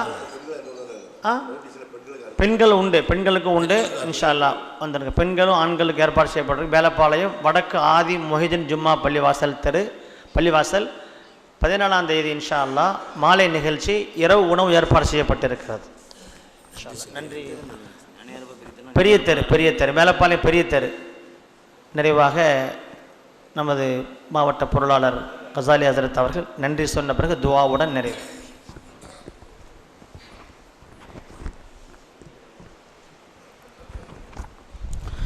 அஸ்ஸலாமு அலைக்கும் வரஹ்மத்துல்லாஹி வபரகாத்துஹு. அல்ஹம்துலில்லாஹ். அல்லாஹ்வின் தனிப்பெரும் கிருபையினால் நெல்லை மாவட்ட ஜமாஅத்துல் உலமா சபையின் சார்பாக மிக அருமையான சிறப்பான ஹஜ் உம்ரா ஜியாரத்துடைய வழிகாட்டு நிகழ்ச்சி மிக சீரோடும் சிறப்போடும் காலையில் நடைபெற்றது. இக்கூட்டத்துக்கு ஏற்பாடு செய்த மிக அருமையான ஒத்துழைப்பு கொடுத்த மிலிட்ரி லைன் பள்ளிவாசலுடைய நிர்வாகத்திற்கு முதலாக மாவட்ட ஜமாஅத்துல் உலமா சபையின் சார்பாக மனமார்ந்த நன்றியை தெரிவித்துக் கொள்வோம். அடுத்தபடியாக இதற்காக வேலை செய்தவர்கள் யாரெல்லாம் ஹித்மத் செஞ்சாங்களோ, யாரெல்லாம் உதவி செய்தாங்களோ எல்லோருக்கும் தெரிவிக்கணும். அதில் கலந்து கொண்ட அத்துணை பேர்களுக்கும் எங்கள் மாவட்ட ஜமாஅத்துல் உலமா சபையின் சார்பாக மனமார்ந்த நன்றியை தெரிவிக்கும். நீங்கள் போகக்கூடிய இடம் மிக அருமையான இடம், நல்ல இடம். எங்கே போனாலும் துவா கேட்கக்கூடிய சமயத்தில் ஜமாஅத்துல் உலமா சபைக்காகவும் துவா செய்யும்படி அன்புடன் கேட்டுக்கிறோம். எல்லா இடங்கள்லையும் இதே போன்று இந்த ஒரு விஷயம் மட்டும் இல்லை, ஜக்காத் சமயத்தில் ரமலான் சமயத்தில் ஜக்காத்துடைய விழிப்புணர்வு நடத்துது. இன்னும் தமிழ்நாட்டில் இப்போ சமீப காலமாக ஜமாஅத்துல் உலமா சபை மிக அருமையான செயல்பாடு கொண்டிருக்குது. அதனால் நீங்கள் செல்லக்கூடிய இடங்களில் எங்கெல்லாம் துவா ஏற்றுக்கொள்ள அங்கெல்லாம் உங்கள் ஞாபகம் இருக்கும்போது ஜமாஅத்துல் உலமா சபைக்காக அதிகமாக துவா செய்யும்படி அன்புடன் கேட்டுக்கொள்ளும். கலந்து கொண்ட அத்துணை பேருக்கும் மிக சிறப்பாக விளக்கமளித்த கண்ணியத்துக்கு மரியாதைக்கு மாநில தலைவர் அவர்களுக்கும் என் மாவட்ட ஜமாஅத்துல் உலமா சபையின் சார்பாக மனமார்ந்த நன்றியை தெரிவித்துக் கொள்வோம். ஜஸாக்குமுல்லாஹ் ஹைரன் கஸீரா. அஸ்ஸலாமு அலைக்கும் வரஹ்மத்துல்லாஹி வபரகாத்துஹு. அல்ஹம்துலில்லாஹ்.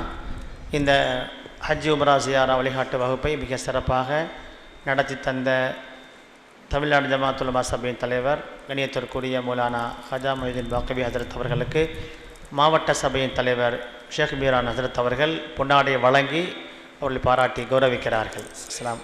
அல்லாஹு அக்பர். ஜஸாக்கல்லாஹ். ஹஜரத் அவர்கள் பல்லாண்டுகளாக இந்த ஹஜ்ஜுடைய வழிகாட்டியாக சென்று வருகிறார்கள். அவர்களுடைய அனுபவம், அவர்களுடைய ஞானம் இரண்டும் இந்த உம்மத்திற்கு பல வகையில் பயன்பட்டு வருகிறது. ரப்புல் ஆலமீன் ஹஜரத் அவர்களுக்கு நீண்ட ஹயாத்தையும் பூரண சுகத்தையும் அல்லாஹ் வழங்கி சமுதாயத்திற்கு ஷரியத்திற்கு அவர்களுடைய பணியில் அல்லாஹ் கபூல் செய்வானாக. அவர்களை மென்மேலும் அவர்களை சமுதாயத்திற்காக ஷரியத்திற்காக வேலை வாங்குவானாக என்று நாம் எல்லாம் துவா செய்வோமாக. ஹாஜிகளும் மறக்காமல் புனித இடங்களில் துவா செய்யுமாறு அன்போடு வேண்டுகிறோம். அஸ்ஸலாமு அலைக்கும் வரஹ்மத்துல்லாஹ். இன்ஷா அல்லாஹ் புனிதமான ஹஜ்ஜில் நீங்கள் பெரும்பாலும் தங்கியிருக்கிறது அசீசியாவில் தான். அசீசியாவில் படங்கள் பிரிஞ்சிருப்பாங்க. போன தடவை அசீசியாவுக்கு வந்திருந்த நேரத்தில் ஒரு 5 இடத்துல பயான் வச்சோம். அந்தந்த இடத்துல என்ன ஒரு இடத்துல வச்சதில் அளவுக்கு மீறி கூட்டம் வந்துட்ட காரணத்தினால போலீஸ் வந்துருச்சு, கட்டுப்படுத்த முடியலை. அந்த அளவுக்குள்ள ஒரு நிலை வந்துருச்சு. அதனால் அப்படி அங்கே வைக்கப்படும் பொழுது இன்ஷா அல்லாஹ் இன்னும் கொஞ்சம் நம்ம அடுத்து உடனே ஹஜ் செய்ய போகிறதுனால அங்கே வந்த பிறகு பல்வேறு விதமான கேள்விகள் பதில்கள் அதுகள்லாம் அங்கே தேவைப்படுங்கிறதுனால வாய்ப்பு இருந்துச்சுன்னா உங்கள் ஏரியாக்கள் நல்ல விசாலமாக நீங்கள் தங்கி வைக்கிற இடங்களை இருந்துச்சுன்னா சொன்னால் கூட இன்ஷா அல்லாஹ் அங்கே ஏதாவது ஒரு நிகழ்வுகளை நம்ம வச்சுக்கரலாம். இன்ஷா ஆமாம், நம்ம பிள்ளைங்க இருக்கிறாங்க, அந்த ஏற்பாடுகளை பண்ணிக்கிறோம். இந்த ஒரு நூல் ஒன்று வெளியிட்டோம் இல்லையா, அது ஒரு கிட்டத்தட்ட ஒரு 48 தலைப்புகளில் நிறைய செய்திகள் கொண்ட ஒரு இது. இன்ஷா அல்லாஹ் நீங்கள் வாங்குறவங்க வாங்கிட்டீங்க. யாராவது அதுக்காக வேண்டி நான் ஒரு 10 புக்குக்கு ஸ்பான்சர் பண்ணிக்கிறேன், நான் ஒரு 50 புக்குக்கு ஸ்பான்சர் பண்ணிக்கிறேன்னு சொன்னால் அப்படி புக்குகளை தகுதி உள்ள கிராமங்களில் உள்ள சில பகுதிகளில் உள்ள உலமாக்களுக்கு நூலகங்களுக்கெல்லாம் கொடுக்கறதுக்கு வசதியாக இருக்கும். அப்படி யாராவது இருந்தால் நீங்கள் சொல்லிக்கோங்க. இன்ஷா அல்லாஹ் அவங்க அந்த புக்குகளை கொடுத்துக்குருவாங்க.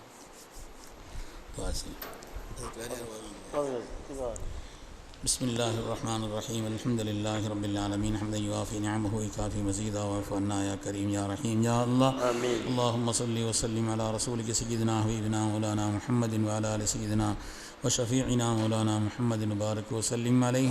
اللهم اغفر لنا ذنوبنا وخطايانا كلها يا ارحم الراحمين. اللهم يا اول الاولين ويا اخر الاخرين ويا ذا القوة المتين ويا راحم المساكين ويا ارحم الراحمين. கருணையும் இரக்கமுள்ள ரஹ்மானே, உனது மகத்தான பேரொருளை கொண்ட ரப்பே, இந்த கூட்டத்தை நீ கபூல் செய்தருள்வாயாக. இதற்காக முயற்சித்தவர்கள், ஏற்பாடு செய்தவர்கள், பங்கு கொண்டவர்கள், இதற்காக வேண்டி ஒத்துழைத்தவர்கள், உதவி செய்தவர்கள் எல்லோருக்கும் ரஹ்மானே தீனுடைய துன்யாவுடைய எல்லா விதமான காரியங்களையும் ரப்பே நீ ஹைராக்கி வழங்கி அருள் புரிவாயாக. அல்லாஹ் யாரெல்லாம் இவ்வருடம் புனிதமான ஹஜ்ஜினுடைய நியத் செய்திருக்கிறார்களோ எல்லோருக்கும் ஹஜ்ஜினுடைய காரியங்களை எந்த விதமான சிரமம் இல்லாமல் ரப்பே நீ லேசாக்கி அருள்வாயாக. ஹஜ்ஜிலே செய்ய வேண்டிய அமல்களை உன் புறத்திலிருந்து நீயே எங்களுக்கு ஆசானாக இருந்து கற்றுத்தந்தருள்வாயாக. ஹஜ்ஜினுடைய காரியங்களுடைய கபூலியத்தை, அதனுடைய மேன்மைகளை, அங்கு உள்ள அத்தாட்சிகளை, திருஷ்டாந்தங்களை, உயர்வுகளை எல்லாம் ரப்பே நாங்கள் விளங்குவதற்குண்டான ஒரு சிறந்த அறிவுஞானத்தையும் எங்களுக்கு தந்தருள் புரிவாயாக. சாலிஹீன்கள் நன்மக்கள் மக்களுடைய தொடர்பை எங்களுக்கு ஏற்படுத்தி தந்தருள்வாயா. ரப்பல் புனிதமான ஹஜ்ஜை, உம்ராவை, ஜியாரத்துகளை, துஆக்களை எல்லாம் உனது விசேஷமான கருணையினால் ரப்பை நீ கபூல் செய்தருள்வாயா. யா அல்லாஹ், இந்த தீனுடைய ஹாதிமீன்களாக நீ எங்களை தேர்ந்தெடுத்துக் கொள்வாயா. உன்னுடைய தீனுக்கு எங்களால் முடிந்த ஹிதுமத்துகளை நாங்கள் இஹ்லாஸோடு செய்து உன்னுடைய பொருத்தத்தை பெறக்கூடிய வழிகளை எங்களுக்கு லேசாக்கி அருள்வாயா. எங்களுடைய கடந்த காலங்களை விட வரக்கூடிய காலங்களை பாக்கியமானதாக ஆக்கி அருள்வாயா. எங்களுடைய வெளிரங்கமான வாழ்க்கையை விட எங்களுடைய ரகசிய வாழ்க்கையை, தனிப்பட்ட வாழ்க்கையை பரிசுத்தப்படுத்தி அருள்வாயா. அளவிட இயலாதவனுடைய ஞாபகத்துகளை நாங்கள் அனுபவித்து கொண்டு வாழ்க்கையில் ரப்பே உனக்கும் உனது ரசூலுக்கு மாற்றமாக நாங்கள் செய்துவிட்ட பாவங்களை எல்லாம் மன்னித்து எங்களை உனது கருணையினால் நீ அரவணைத்துக் கொள்வாயாக.